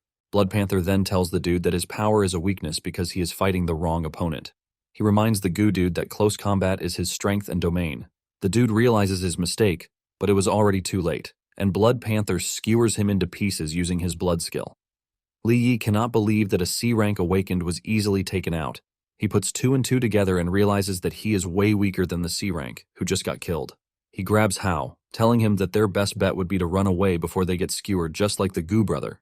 Blood Panther laughs when he realizes that the two are trying to run away, and he lets them know that there is no room for escape. Li Yi and Hao manage to get to a safe distance, and Li Yi tends to his wounds. He tells Hao that he needs to check out his wounds first. He wants them to wait till nightfall before he finds a way out for them. Hao then suggests that Li Yi leave him behind because trying to drag him along will only slow him down. Li Yi then asks the man what he did and why the Blood Panther is so determined to terminate him. Hao takes a deep breath before finally revealing that he has somehow gotten the truth about his parents' death. Li Yi hears this and immediately goes into overdrive, asking Hao to repeat what he just said. Li Yi grabs Hao, asking him if he knows anything about the truth. Hao mentions that he didn't know at first, but now that the Blood Panther is after him, it has basically confirmed what he knows. Hao reveals that before the accident that took his parents from him, his father had suspected that a dude from the NG group, Kui Shi Hao, was conducting experiments in the mining area. It was a few days after this suspicion that his parents died in the mining accident, and they were framed for stealing the ore. Li Yi holds on to Hao, asking him why he didn't say anything back then. Hao confesses that he was scared because he was just a regular miner who didn't want to lose his job since he had a family to support. Li Yi is disgusted by this, and he mentions that Hao stood by while his parents were suffering from injustice. Hao lets Li Yi know that he was dying of guilt too, which was why he had too many drinks and ended up drunk. In the process, he complained to someone, which is why he has found himself in this dire position that he is in. Before he can say anything else, Blood Panther's webs latch onto him and grab him. Just before Blood Panther cuts him into shreds, Hao begs Li Yi to forgive him and not to hold a grudge against him. After he kills Hao, Blood Panther laughs evilly, saying he has finally realized why Li Yi looked familiar. He figures out that Li Yi is the son of the C-rank who died in the accident. Since this is the case, Blood Panther decides that it would be best if he sends him to join his dead parents in the afterlife. Li Yi is already pissed, and he doesn't hold back as the two of them charge at each other. The two unleash their attacks at each other, but Li Yi's hands get cut. Blood Panther makes fun of Li Yi, asking him how he felt as his flesh and blood scattered everywhere. Li Yi gets cut all over, but he lets Blood Panther know that his blood web is not actually invincible. Li Yi whips out the greatsword because he has a plan. He has already figured out that whenever Blood Panther attacks, he becomes vulnerable. Li Yi uses this to his advantage and swings his sword so hard that he almost catches Blood Panther. Blood Panther is forced to step back when he realizes that he has been cut. Blood Panther is hurt, and he admits that Li Yi is ruthless for allowing himself to get hurt just so he can land his own hit. Li Yi falls to his knees as he breathes heavily. A portion of his shoulder is missing, and he starts to wonder if he has reached his limit. When Blood Panther realizes that Li Yi is struggling to get up, he smiles, telling Li Yi that he already had him on his toes. Blood Panther admits that he would definitely have died in his hands if he weren't an E-rank awakened. Blood Panther grabs Li Yi with his blood webs and hangs him up while taunting him. Just then, Blood Panther notices that Li Yi is tweaking his eyes, and he laughs at him, asking him if he is trying to kill him with his eyes. Blood Panther tells Li Yi that he is only more excited to kill Li Yi. To punish Li Yi further, Blood Panther decides to tell him a secret. Blood Panther mentions that Hao was half right with his suspicions. However, Li Yi's parents didn't die in the mining accident. Blood Panther reveals the grim truth, and this is the fact that his parents died at his hands. Li Yi hears this, and his facial expression immediately switches up. But this is what Blood Panther wants, and he decides to add more fuel to the fire. He tells Li Yi that his father had the same look as him when he killed his mother. Blood Panther says the dude just watched while he cut his wife into pieces. Blood Panther soon gets the crazy part of Li Yi that he wants when he realizes that his threads are being burned away. All of his threads get burned out, and a dark purple aura swirls around Li Yi's body. With this aura, Shadow is standing behind Li Yi, and Li Yi promises Blood Panther that he is dead meat. Shadow is impressed with the latest development. He confirms his suspicion that Li Yi can actually use hatred to stimulate the shadow energy running through his body. Because of the sudden enhancement burning through his body, the system is forced to make some corrections, and by the time the correction is done, Li Yi is upgraded to a C-rank awakened. Li Yi also awakened a new skill called Shadow Jaunt. With this skill, his body can slip into any shadow and emerge from any other connected shadow. When Blood Panther sees that all of Li Yi's injuries are gone, he starts to wonder if the kid has healing powers too. Blood Panther is not scared, as he believes that Li Yi is only struggling because he is on the brink of death. He unleashes his blood webs at Li Yi, but Li Yi remains cool in the face of adversity, smiling at Blood Panther's choice of words to call him prey. Suddenly, Li Yi appears behind Blood Panther using his new skill, Shadow Jaunt. Blood Panther hears Li Yi's voice echoing behind him, telling him that he is the prey. Blood Panther is gripped with fear as he starts to question how Li Yi's strength was able to grow so much in a short space of time. Blood Panther admits that Li Yi's speed is quite impressive. However, he thinks Li Yi's speed is not enough to kill him. He swings his hands very hard trying to decapitate Li Yi while his guard is down, but Li Yi easily dodges the strike. Li Yi then leaps into the air and unleashes a wave of dagger swarms on the Blood Panther. Blood Panther smiles, telling Li Yi that the move is pretty useless against him. However, Li Yi has another plan up his sleeve. It turns out that he can also teleport using thrown weapons. Li Yi teleports to one of the daggers flying toward Blood Panther, cutting the distance between them before he can even react. Blood Panther is shocked to see this, wondering what sort of power it is that Li Yi wields. Li Yi tries to hit Blood Panther on the head, but his blood webs block the attack. Blood Panther laughs at Li Yi, telling him that his attack is pretty useless because it can't even break his defense. Li Yi then tells Blood Panther he wasn't trying to break his defense in the first place. Before Blood Panther knows what is happening, Li Yi has appeared behind him. Li Yi tells Blood Panther that he has no way of handling both defense and offense at the same time. This is simply because the speed at which he controls his blood webs can't keep up with his reaction speed. Li Yi mentions that this is basically Blood Panther's weakness. Before Blood Panther knows it, Li Yi has delivered several deadly cuts to his body. Blood Panther coughs up blood while declaring that it is impossible for Li Yi to defeat him. Blood Panther crashes to the ground while wondering how he is able to lose to a lowly miner. Instead of finishing him off, Li Yi asks him about the mining accident since he wants to know the truth about everything that happened. Blood Panther thinks Li Yi is joking around, and he tries to trash-talk his mother, but this causes him to immediately lose his left arm. Blood Panther screams in pain as his arm falls to the ground. Li Yi lets Blood Panther know that he is running out of patience. Blood Panther then mentions that it was all Kui Shihao's doing. It turns out that Li Yi's father stumbled upon his experiment, and because Kui was afraid that the matter would be exposed, he had Blood Panther and his gang kill his parents. He then faked the mining accident to cover it all up. Li Yi's face lights up in anger, and Blood Panther continues by saying Kui Shihao is from the NG group. Blood Panther believes that Li Yi is scared when he hears the name. Blood Panther gets on his feet and starts boasting, telling Li Yi to let him go before he regrets his actions. However, he has not finished saying this when his head flies off his shoulders. Li Yi turns around, looking all cool and scary. He reveals his determination to kill every person who is involved in his parents' deaths. Later on, Li Yi heads to the NG group headquarters. He hides somewhere to watch Kui Shihao enter his vehicle while he is escorted by his men. Shadow lets Li Yi know that he is still no match for Kui, even though he has reached C rank. Shadow mentions that there is an A rank awakened nearby, and Li Yi says he is aware of this fact. Apparently the chairman of the group, Ning, is also in the car that Kui Shihao is entering. Li Yi assures Shadow that he is not stupid enough to make a move on Kui Shihao. In addition to this, he is not ready to completely trust Blood Panther's words. Li Yi is ready to investigate the entire thing by himself and determine if Kui Shihao is truly involved or if the entire group is behind what happened. Li Yi really wishes that Ning were not involved because he won't care if he is A rank or not. Li Yi let it be known that a debt of blood can only be repaid by blood, and this shows how determined and driven he is. Li Yi follows the car to a Black Panther gang's warehouse. Li Yi is confused as to why Kui Shihao will be visiting the gang's warehouse. Inside the warehouse, Kui asks Black Panther if Hao is dead. The dude reveals that Blood Panther is missing and the gate that he infiltrated has also disappeared. Because of this, there is no confirmation as to whether Hao is dead or not. Kui is surprised to hear this. He is puzzled about the entire thing because Blood Panther is a C-rank awakened. Black Panther believes that Blood Panther underestimated his opponent because among those he was supposed to kill were 4 C-rank awakened warriors. There is a bunch of equipment in the warehouse that is covered by clothes, and Kui urges Black Panther to move them quickly to avoid delays. Kui reveals that the experiment is getting to the critical stage, so there can't be any room for mistakes. Black Panther asks Kui if the money is ready, and Kui urges him not to worry about the money. Meanwhile, Li Yi is hiding behind some containers, and he has finally figured out that Kui Shihao was truly involved. Suddenly, Black Panther gets the sense that they are being watched. He angrily unleashes a fire attack toward the containers, but before the attack hits, Li Yi disappears into the shadows. Kui is forced to ask Black Panther what the problem is. Black Panther stands there trying to understand if it was his imagination playing tricks on him because he clearly felt a wave of killing intent some seconds ago. It turns out that Li Yi escaped behind another bunch of containers. He realizes how close he was to getting discovered. It dawns on him that his C-rank strength is not actually enough. The next morning, Li Yi heads to the Qin headquarters.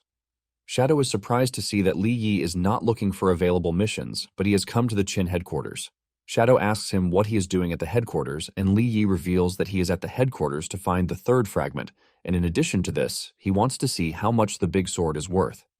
Upon entering the building, an attendant walks up to him, asking him if there is anything she can do to help him. Li Yi then reveals that he is looking for Miss Qin. The attendant asks him if he has an appointment to see her. She is about to continue with her explanation when a dude in a white suit enters the building, accompanied by his girlfriend. The girlfriend turns out to be the trash, Su Qing.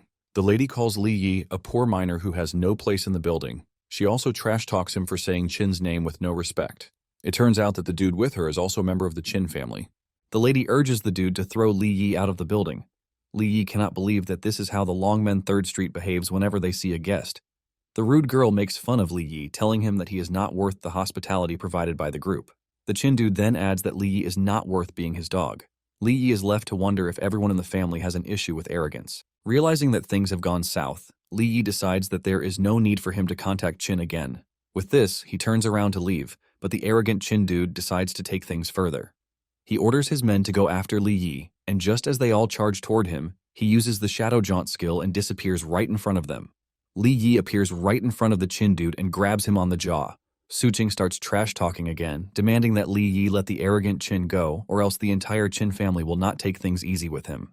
Li Yi is tired of hearing the girl talk trash, and he throws the arrogant Qin at her. Qin falls on her, and they both crash to the ground. Li Yi stands amidst the guards that he has defeated, and he tells the arrogant Qin that he is only letting him go because of his sister, Qin Xiyin. Just then, the dude in a white suit appears right behind Li Yi, threatening to kill him. He unleashes his firepower and dives straight for Li Yi. Li Yi whips out his dagger, ready to decapitate the attacking fellow. Before he gets to do this, the masked dude, who was with Qin Xiyin before, shows up. He jumps between them and stops the two from attacking each other. Momentarily, a terrifying white-haired lady, Qin Xiyin, appears behind Li Yi, telling him that he must be very brave or foolish to have decided to cause trouble at the headquarters. The dude in a suit screams at Li Yi, telling him that he is dead because he caused trouble at the headquarters. Surprisingly, Qin Xiyin just demands that they throw him out of the building. The dude believes that this is letting Li Yi off too easily and wants to protest the decision, but the dude in a mask just lifts him up from behind like he is nothing. This shocks the dude in a suit as he asks the lady why he is the one getting picked up. He tries telling Qin Xiyin that he is her cousin, and he mentions his name just in case she has forgotten him. Even Su Qing is shocked as she tries to explain the situation, telling the white-haired lady that Li Yi was the one who caused trouble. She claims that Li Yi blatantly called her name, and her boyfriend only wanted to avenge her honor. Just then, Qin Xiyin mentions that Li Yi is her friend, and she doesn't see any problem with him mentioning her name. Su Qing is shocked to hear this, but before anything else, Qin Xiyin orders that the guards throw out her cousin's friends. Suqing is grabbed by one of the guards, and as they carry her outside, she screams at the top of her voice, reminding the dude in a suit that she is his girlfriend. She wants the dude to speak up for her since she gave up everything for him. Qin Xian then turns to the dude and tells him to stop dragging the Qin's family name through the mud. She lets him know that she is not going to forgive any other offense from him. After she is done with the troublemakers, Qin Xian walks up to Li Yi with a smile on her face, telling him that she didn't expect him to come. Since he is there already, she urges him to enter and take his seat. It turns out that the dude who caused all the trouble was just a dude from the branch of the family. Qin Xian apologizes for this, and Li Yi assures her that it is all good since every family has a dude who is annoying. Just as she is leading him to her office, an attendant comes to inform Qin Xian that the president wants to see her. Qin Xian tells Li Yi to have a seat while she talks to her father. As they walk away, Xian asks the attendant if the president wants to see her for something important, but she replies that she has no idea. She mentions that the president only asked to see her, and she quickly came to get her. Moments later, a scary giant old man approaches Li Yi, asking him who he is. Li Yi puts his shadow eye to the task to know who the old man is. From the shadow eye analysis, he realizes that the old man is an A-rank awakened and has 2 sets of skills up his sleeve. Li Yi is blown away by this, and he quickly smiles before telling the man that he is just a minor. Li Yi can feel the pressure coming from the man, and even the shadow enhancement is having difficulties blocking it. On the other hand, the man is impressed that his skill, the Eye of Deterrence, was not able to instill fear in Li Yi. The man refuses to believe that Li Yi is just a minor, and he unleashes his golden aura, letting off a whole lot of pressure. The pressure from the aura hits Li Yi, but thanks to his shadow enhancement, he is able to tank the hit. The man is surprised that Li Yi was able to withstand his blow because only a B rank at least would have been able to. The man wants to know more about Li Yi because he is definitely not a minor. He tells him to tell the truth because he would like to know his motive for getting close to Qin Xian. He lets him know that he is going to be rough with him if he doesn't confess. Just then, Qin Xian shows up and grabs the dude by his ear. It turns out that his name is Qin Shaoshang, and he is also a member of the family. Qin Xian screams at him, asking him if he doesn't have anything better to do with his time. Surprisingly, he is not just any member of the family, but Qin Xian's father. Qin Xian then drags her father out of the room by his ear, telling him not to disturb her friend again. Li Yi cannot believe that he just met with the president of Longmen 3rd Street. After the man is gone, Qin Xian bows to Li Yi, apologizing to him and letting him know that her father has always been like that. He believes that anyone who gets close to his daughter has impure intentions. Li Yi is not offended as he understands that the man is just trying to protect his daughter from scumbags. Meanwhile, the president is still standing by the door, watching the two. He is so overprotective of his daughter that he is already thinking of things to do in case something goes wrong. Apparently, he had Qin Xian very late in life, and he has been raising her for the past 16 years. But he is not about to watch and let someone just whisk his daughter away. Li Yi can literally hear everything the man is saying, and Qin Xian screams at her father, telling him to get lost. Once they sit down to talk, Qin Xian gives Li Yi a card that is worth $5 million. Apparently the sword is a bit special, but the client wants to do a proper appraisal before setting a specific price for it. Li Yi assures Qin Xian that he has no problem with any arrangement that is done, but he actually came to the headquarters for something else. Li Yi brings out the shard and asks Qin Xian if she knows if there is anywhere else he can get the shard. Xian reveals that the shard was common in the past, but recently it has become very rare because someone has been buying them and storing them in large quantities. Xian then tells him that he might try the auction at Longmen 3rd Street, and he might get lucky to find one there. Li Yi takes the advice and thanks Xian for it. Shadow wonders if it is related to the people he is going after. Later on, the dude in a mask gathers information on Li Yi. He learns that Li Yi has always been an ordinary person, and because of this, he was only classified as an E-rank awakened. But because there was no trace of special energy in him, he was still given the title of a minor. After giving the president all the info he has, the president wonders how Li Yi was able to jump from E-rank to C-rank in a couple of days. He wants to believe that Li Yi has been hiding his strength all along. Just then his phone rings, and it turns out to be one of his clients, Huo. Xiaoshang picks up the call, asking Huo why he called him. Huo then asks Xiaoshang if he still has more of the greatswords that his daughter sent to him. Xiaoshang says he is not sure but asks Huo why he is asking for the sword. Huo then urges Xiaoshang to ask if there are still any left because he is ready to buy them all. Xiaoshang presses further, asking Huo if the sword has some special attribute to it. Huo says he can't say much about it, but he can assure him that the sword has what it takes to raise the overall strength of their army. Xiaoshang is shocked to hear this, and he realizes that Li Yi's strength and identity are a mystery, and even the weapon he casually whips out is out of the ordinary. The old man agrees that Li Yi is truly complex to figure out. Later on, Li Yi attends the auction, and he comes across a bunch of rare fragments. This raises his hope that the shard he is looking for might also be present there. Li Yi finds Zhou and Su Qing at the auction. Su Qing is seen wrapping her body all around Zhou, telling him she has nothing to do with the dude from the Qin branch family. She assures Zhou that she has also quit her job at Qin Corporation just so she can get away from him. Zhou is happy that his girlfriend has quit her job, and he assures her that he is going to take care of her. When Zhou sees Li Yi at the auction, he is surprised, and he just assumes that Black Panther hasn't made a move against him. Zhou decides to be a piece of trash again, asking Li Yi how a miner like him managed to sneak into the auction. Li Yi turns around to look at Zhou, telling him that he must be suffering from amnesia. He says Zhou must have forgotten what it felt like to be slapped by him some days ago. Li Yi unleashes a terrifying aura from his body that scares Zhou, and he starts begging Li Yi not to come close to him. Suddenly, Black Panther shows up on the scene and tells Zhou that he is a real disgrace to the gang. Black Panther walks toward Li Yi, telling him that slapping Zhou is the same as embarrassing the Black Panther gang. Black Panther grabs him by the shoulder and exerts so much force on him, demanding that he get on his knees to apologize. The pressure from Black Panther is enough to crack the ground under Li Yi's feet.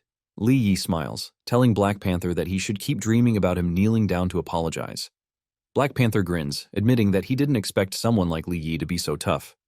Zhou then decides to jump into the conversation, telling Li Yi to know his place and get on his knees.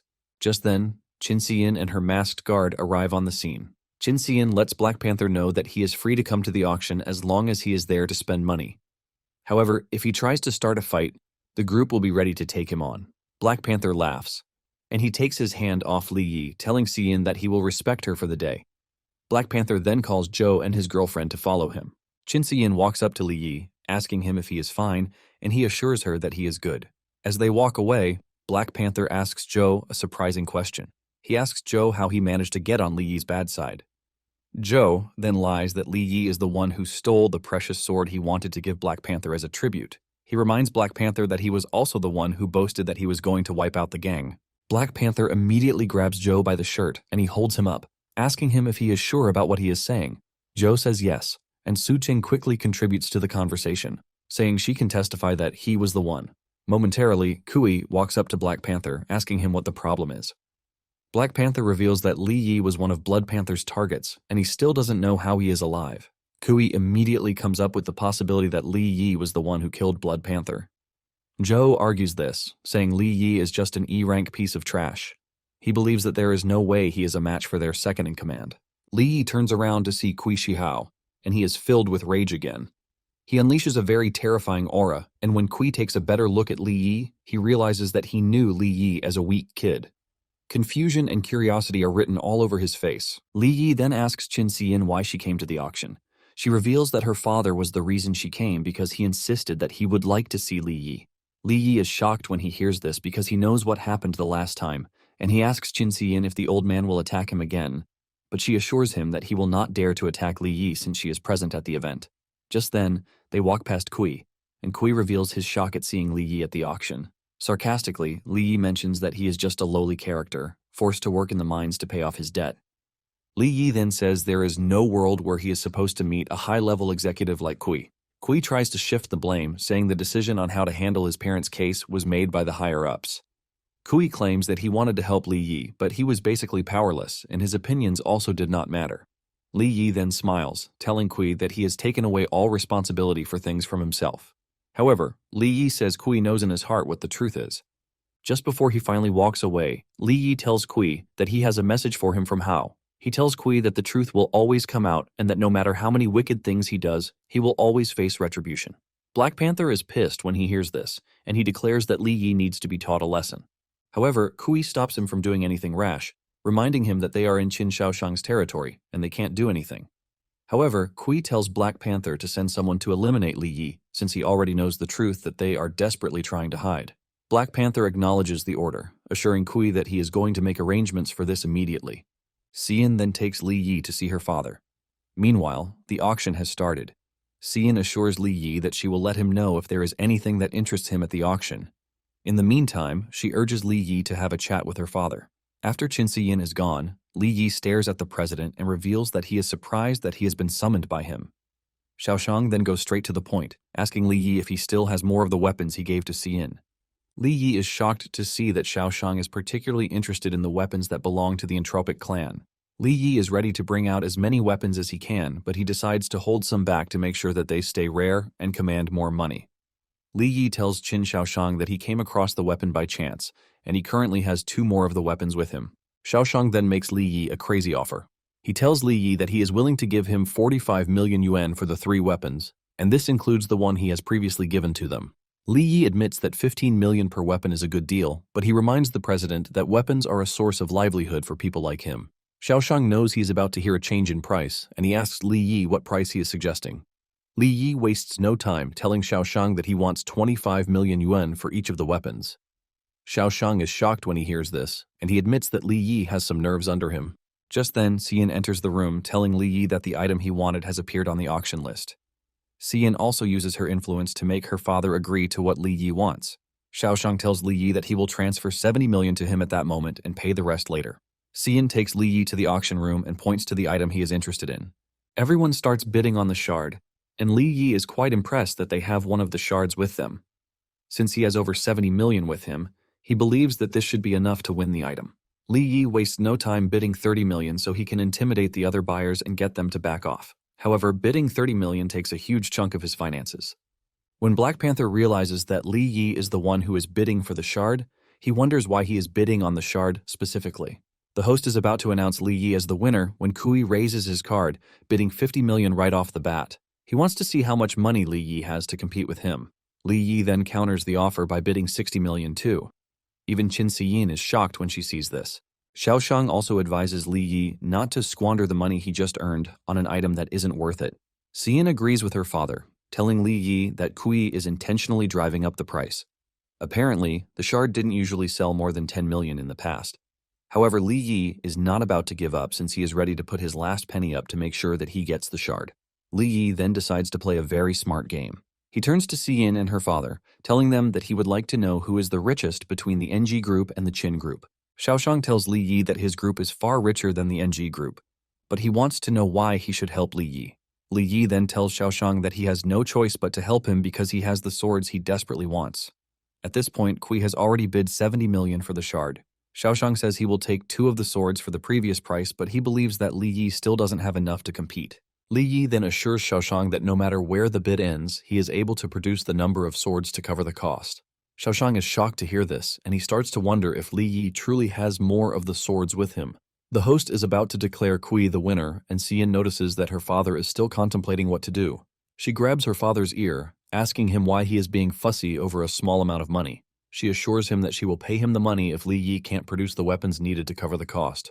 Xiaoshang is forced to agree to the deal, and just as they are about to declare Kui the winner, Xian drags Li Yi outside so he can make a counterbid. Li Yi is totally blown away by the amount of money that the rich people have because 100 million is nothing to them. Li Yi then rushes to the balcony to raise his hand and bid 100 million for the item. At the same time, Kui is desperate to get the shard because he needs it for the project he is working on. Kui immediately doubles the bid, putting up 200 million. Li Yi follows suit, and he bids 300 million for the shard. This bidding war continues, leaving the other guests totally stunned as they believe that Li Yi and Kui have gone crazy. This creates a discussion among the other guests who don't think the shard is worth the amount they are bidding for it. One of them concludes that the 2 bidders are just engaging in a bidding war and it is no longer about the value of the shard. Black Panther tells Kui that Li Yi is clearly against them, but Kui is confident that Li Yi can't keep up. Kui soon raises the bid to 1 billion, shocking everyone in the room. Xian figures out that Kui is just provoking them at this point. However, Li Yi doesn't think this is the case. He knows Kui very well, and he knows that he won't spend so much on an impulse. This is when it dawns on Li Yi that there is more to the reason why Kui is bidding so much money for the item. Xiaoshang comes over again to tell Li Yi to think his decision through. He mentions that the bid is already at 1 billion, and he doubts that Li Yi can produce that many weapons. Xian then cuts in, telling her father that she has already promised to cover whatever is left, and she urges him to stop disturbing them. Xian pushes Li Yi, telling him to bid more before Kui wins the shard. Just then, Li Yi raises his hand and doubles Kui's offer, bidding 2 billion for the shard. Kui is shocked when he hears this, and he takes a moment to think about his next decision. Black Panther is left wondering how Li Yi got his hands on so much money. Kui then reveals that there is no other explanation other than Xiaoshang, because there is no way Li Yi can get his hands on 2 billion. Kui is extremely furious at this point, but he no longer has the power to bid, and Li Yi wins the bid. Xian is glad that Li Yi won the bid, and she hugs him. Even Li Yi is surprised that Xian is excited. Xian then reveals that she loves it when bad guys lose. While the two are still celebrating, Xiaoshang kills the mood again, telling Li Yi that he now has to produce 70 great swords. He wants to know if Li Yi can truly produce such a high number of weapons. Li Yi replies that things are precious when they are rare because too many of something causes the price to reduce.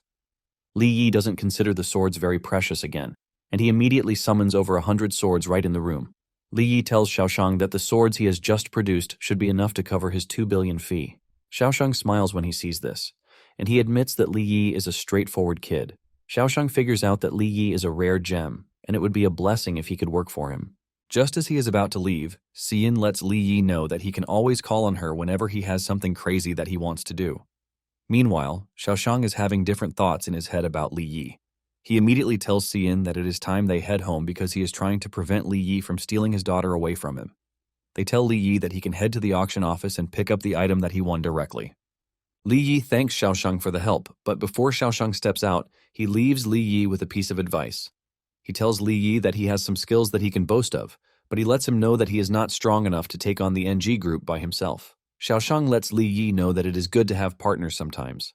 Xiaoshang then lets Li Yi know that he can always contact him if he is interested in taking up the offer. Meanwhile, Black Panther and Kui have gotten information that Xiaoshang and his daughter have left the venue of the auction. The only one left there is Li Yi, who is waiting to pick the shard. Black Panther wants to make a move, but Kui berates him, telling him not to. Kui says they will make their move once Li Yi leaves the territory that belongs to the Qin group. Kui doesn't want anything else to interfere in their business, and Black Panther assures Kui that there is nothing to worry about because he has ordered 3 C-rank experts. Black Panther lets Kui know that Li Yi has no way out this time around. Momentarily, Li Yi leaves the auction venue, and he figures out that Xiaoshang has been digging up information on him because the last statement he made was one that is meant to win him over. Li Yi believes that forming an alliance with no strings attached is not a bad idea for him. Shadow then tells Li Yi that Xiaoshang is just an A-rank awakened, but he lets him know that he can easily become S-rank if he has enough shards. Li Yi stares at Shadow weirdly, and Shadow figures out that Li Yi doesn't believe his word. Li Yi then tells Shadow that he actually believes him, but he is looking for a place to start the trial. Deep down, Li Yi doesn't believe Shadow because he knows that S-ranks are not easy to attain. To show how hard it is, there are only 9 S-ranks in the world. Li Yi continues thinking to himself, and he makes sarcastic remarks about what Shadow said, but he decides not to say it out loud to avoid provoking him again. Just then, Li Yi arrives at his rented apartment only to see that it is on fire. Panic ensues amidst the tenants as they all run for their lives, while some are looking for their loved ones. At the moment, Li Yi receives a call, telling him that the Black Panther gang is going to make a move on him. Li Yi then tells the caller that the gang has already made their move. Li Yi is advised to hide, but he says there is no need for this because he is going to handle the mess himself. Suddenly, 4 thugs appear before him, and the leader, Zhou, suggests that Li Yi get down on his knees to beg for mercy because he might just be merciful and spare his life. Li Yi grins, saying that they have truly belittled him to have sent weaklings to engage him. Zhou laughs, telling Li Yi that he genuinely wants to see how he plans to fight 3 C-ranks. Li Yi then calls their attention to a missing detail. He asks them why they think Blood Panther couldn't kill him. The trio takes a step back when they hear this, and one of them points out that Li Yi is annoyingly confident. He wonders if Li Yi is truly hiding his strength. Zhou tells the C-ranks not to be scared because Li Yi is just a regular miner who doesn't have any combat ability. One of the C-ranks then makes his move, and he charges toward Li Yi, aiming to finish him off from behind. However, Li Yi disappears before his sword can even hit. The dude's sword hits the ground, leaving him confused. Suddenly, Li Yi appears behind him, admitting that he is just a miner. Before the dude can react, Li Yi cuts him down. The other 2 are shocked when they see this since they didn't know when Li Yi disappeared and reappeared again. The 2 charge at Li Yi while Zhou tries to make a run for it since he has seen the foresight of what is about to happen. Li Yi easily cuts down the 2 before they can even move, and he grabs Zhou from behind. Li Yi berates Zhou for getting scared of him when he is just a regular miner. Li Yi grabs him by the neck, holding him tightly while he screams, begging Li Yi to let go of his hand. Li Yi then throws Zhou into his apartment, which is currently being razed by fire. Zhou screams in pain as he is charred. Momentarily, Xian and her masked guard show up on the scene. Xian is exhausted and she holds Li Yi, asking him if he is fine. Li Yi assures Xian that he is fine, and that he only had to deal with a few minor side characters. Xian then asks him what he plans to do next. Li Yi lets Xian know that he is going to strike back since Kui and his people were the ones to make the first move. Xian assures Li Yi that she is going to help him. Li Yi is shocked, and he asks Xian why she is helping him. Cien reveals that she has been angry at the Black Panther gang for a long time, and since they have dared to attack her friend, she is willing to make a move. Cien comes clean, telling Li Yi that he is one of the few friends that she has. Li Yi is not a kid, and he already knows where Cien is going with her assistance, but he is also up for the game. Li Yi then suggests that they start with the Black Panther gang. Cien then takes Li Yi to an apartment where he can stay while he finds a new place. She lets him know that most of the rooms are empty, so he is free to pick any that he wants. After hearing this, Li Yi turns to his right and walks to the room. He says he wants that room, but Cien tries to stop him because he can't have it. The entire room is covered in girl stuff, indicating that it is a girl's room. It turns out that it is Cien's room, and she didn't want Li Yi to see it out of fear that he would say it is too childish for the heiress of the Qin Corporation. Li Yi lets her know that it is normal for a girl to have all the things that are in the room. Li Yi assures her that she is much cuter when she is being a girl than when she is acting all cold and aloof to the outside world. Cien almost bursts from blushing when she hears this because no one has ever called her cute before. Cien tries to hide her red face, but she can't. Cien then reveals that she is hungry, and Li Yi whips out some snacks from his storage space, telling her to manage it in the meantime. Cien is blown away when she sees this, as she starts to wonder where Li Yi brought it from. Cien says she has been wondering where Li Yi pulled the weapons from. Li Yi then reveals that it is magic. Cien immediately asks if he can teach her. Suddenly, Li Yi notices that someone is watching them, and he tells Cien to head home. Cien wonders why he is saying this, and Li Yi basically tells her that her father will eat him alive if she doesn't. Apparently, Xiaoshang is hiding in the bushes and watching them. When Cien realizes this, she screams her father's name so loud it almost brings the walls down. After they are gone, Li Yi tells Shadow that the apartment is in Qin's territory, and no one should bother them in the meantime. It turns out that they now have 3 shards. There is one that they got from Ludan, one from Blood Panther, and then the last one is from the auction. Li Yi suggests that they kickstart the entire thing. He has always wondered what the connection is between the shards and the dimensional portals that appear out of thin air. Shadow then reveals that the shards are just a small part of the gate of the alternate prison. He then adds that all the portals in this world are related to the fragments of the gate of the alternate prison. The two then step into the gate. Li Yi is shocked that there are so many insectoids and beastmen inside the gate. Shadow reveals that they are all prisoners, and he explains that what they all call an alternate dimension is actually a massive interdimensional prison. The wind force in the area is so strong that Li Yi is finding it difficult to move. Shadow lets Li Yi know that all of his questions will be answered once he completes all the trials in the interdimensional prison. They walk up to a scary tall tower, which Shadow calls it the Sky-Reaching Tower. Shadow lets Li Yi know that it is going to be his trial ground. Li Yi is blown away by what he is looking at. He notices some big tubes attached to the tower, and he wonders if they are there to prevent the tower from blowing over. He concludes that the materials from the tower are the same as the swords, which means they are worth a lot of money. He is already imagining himself selling the items to Xiaoshang. Shadow can hear his thoughts, but he manages to control himself. As they step into the tower, Li Yi asks Shadow what the trial is. Shadow explains that the Sky-Reaching Tower has 6 floors in total, and with his current strength, Shadow says it will be considered a great feat if he manages to defeat the Shadow Wyvern on the first floor. Li Yi is surprised that Shadow is calling the Shadow Wyvern a dangerous opponent when he can't even feel a single pressure from it. All Li Yi can see is a little cute gecko that is sitting on its own and waiting for Mama to bring food. Li Yi laughs, saying if he attacks the gecko, it will basically mean he is bullying the weak. Surprisingly, Shadow tells him to continue laughing because he won't be laughing later. Li Yi then stretches his hand toward the supposedly cute gecko. But just as he is about to touch it, he senses a scary aura coming from it, and before he knows it, he is thrown backward by the aura and the terrifying transformation that follows. It turns out that the Shadow Wyvern is a C-rank beast with shadow enhancement. It has a 600% increase in its stats because of its enhancement. Li Yi is shocked when he realizes that the Wyvern has a 600% increase, and he starts wondering if he is using a pirated version of shadow enhancement because the Wyvern's own is 3 times his own. Shadow then tells Li Yi that he can't have the same numbers as his pets because his constitution is inferior to theirs. The Wyvern comes after Li Yi, but he manages to dodge the attack. He unleashes throwables at the Wyvern while saying a bigger body just means more blind spots. Li Yi's throwables do nothing to the Wyvern, leaving Li Yi to wonder just how strong its shadow enhancement defenses are. Shadow is surprised that Li Yi is holding back, even though he is no match for the Wyvern. Li Yi then activates his shadow enhancement. Shadow lets him know that failure to tame the Wyvern means he cannot complete the first floor's trial. Li Yi launches a series of attacks at the Wyvern, but none of them affect the Wyvern. Shadow notices that Li Yi's use of shadow enhancement is already refined, and because of this, he needs to ramp up the intensity for him. Shadow then gives the gecko an incentive. He tells the gecko that Li Yi is edible and that it is free to eat him. Li Yi cannot believe that Shadow just made life harder for him. The wyvern gets more serious with Li Yi, and it lunges at him with the intention of consuming him. Li Yi barely escapes being eaten by the crazy gecko. He makes a run for it while the gecko chases him down. Li Yi teases Shadow, asking him why his gecko has gone all crazy. Shadow then says the gecko is a bit worn out, and it wants to eat Li Yi so that it can replenish its strength. Li Yi claims that the fight is not fair because the gecko is trying to bite him. Li Yi dashes around the room while the gecko aims to gulp him up. Li Yi then comes up with a very funny plan. Since the gecko is hungry, Li Yi has something for it. He launches a swarm of chicken legs at the gecko, and the gecko does well to grab one of the legs.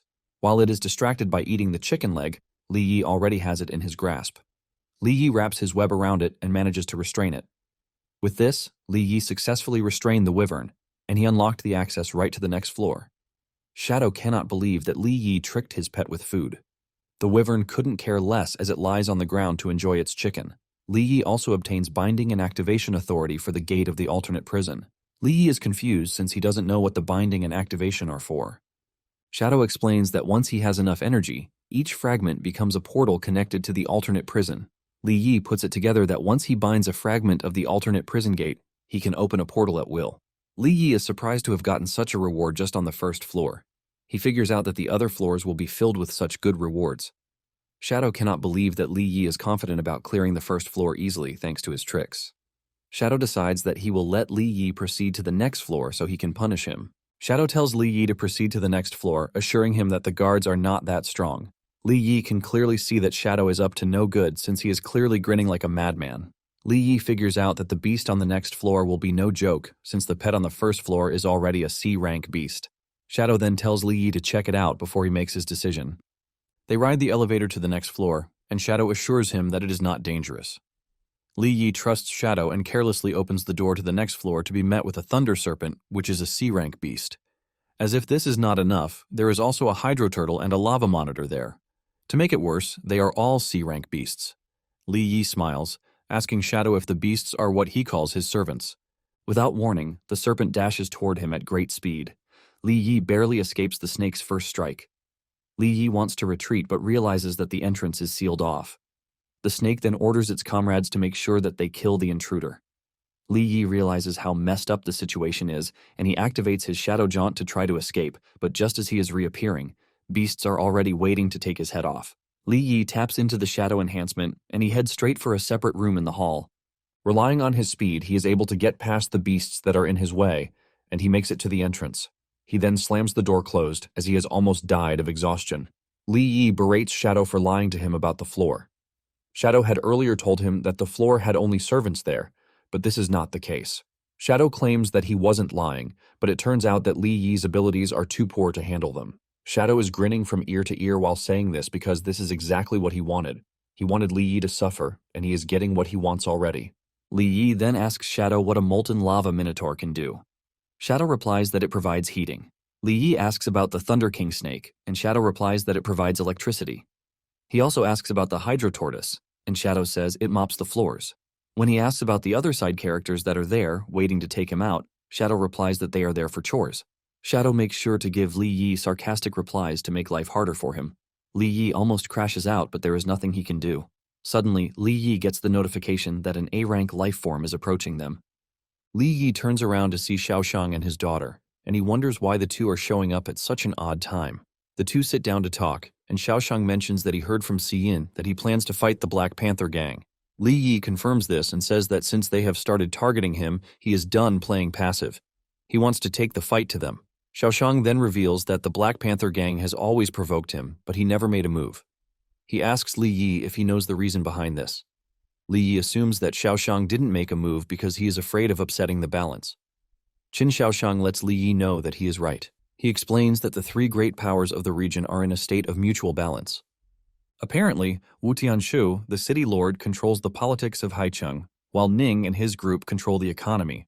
And for Qin Xiaoshang, he holds the power in both economy and politics that is second only to theirs. Even though Xiaoshang detests the Black Panther gang for bullying merchants, he cannot act as long as the gang doesn't go too far. Xiaoshang says that if he acts against the Black Panther gang, Ning and Tianchu will possibly come together for an alliance against him. He says there is another possibility, and this is Qin and Ning suffering casualties, giving Tianchu the chance to take over everything. After hearing this, Li Yi asks Qin Shaoshang if he has no interest in joining the fight. Shaoshang takes a deep breath before telling Li Yi that he wants him and Xiyin to form a new faction to deal with the Black Panther gang.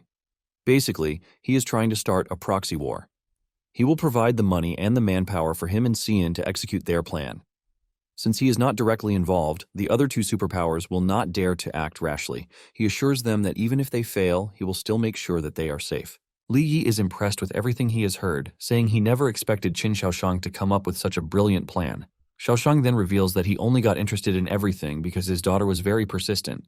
Shaoshang is in tears as he believes that Li Yi has Xiyin under his control with the help of a love potion.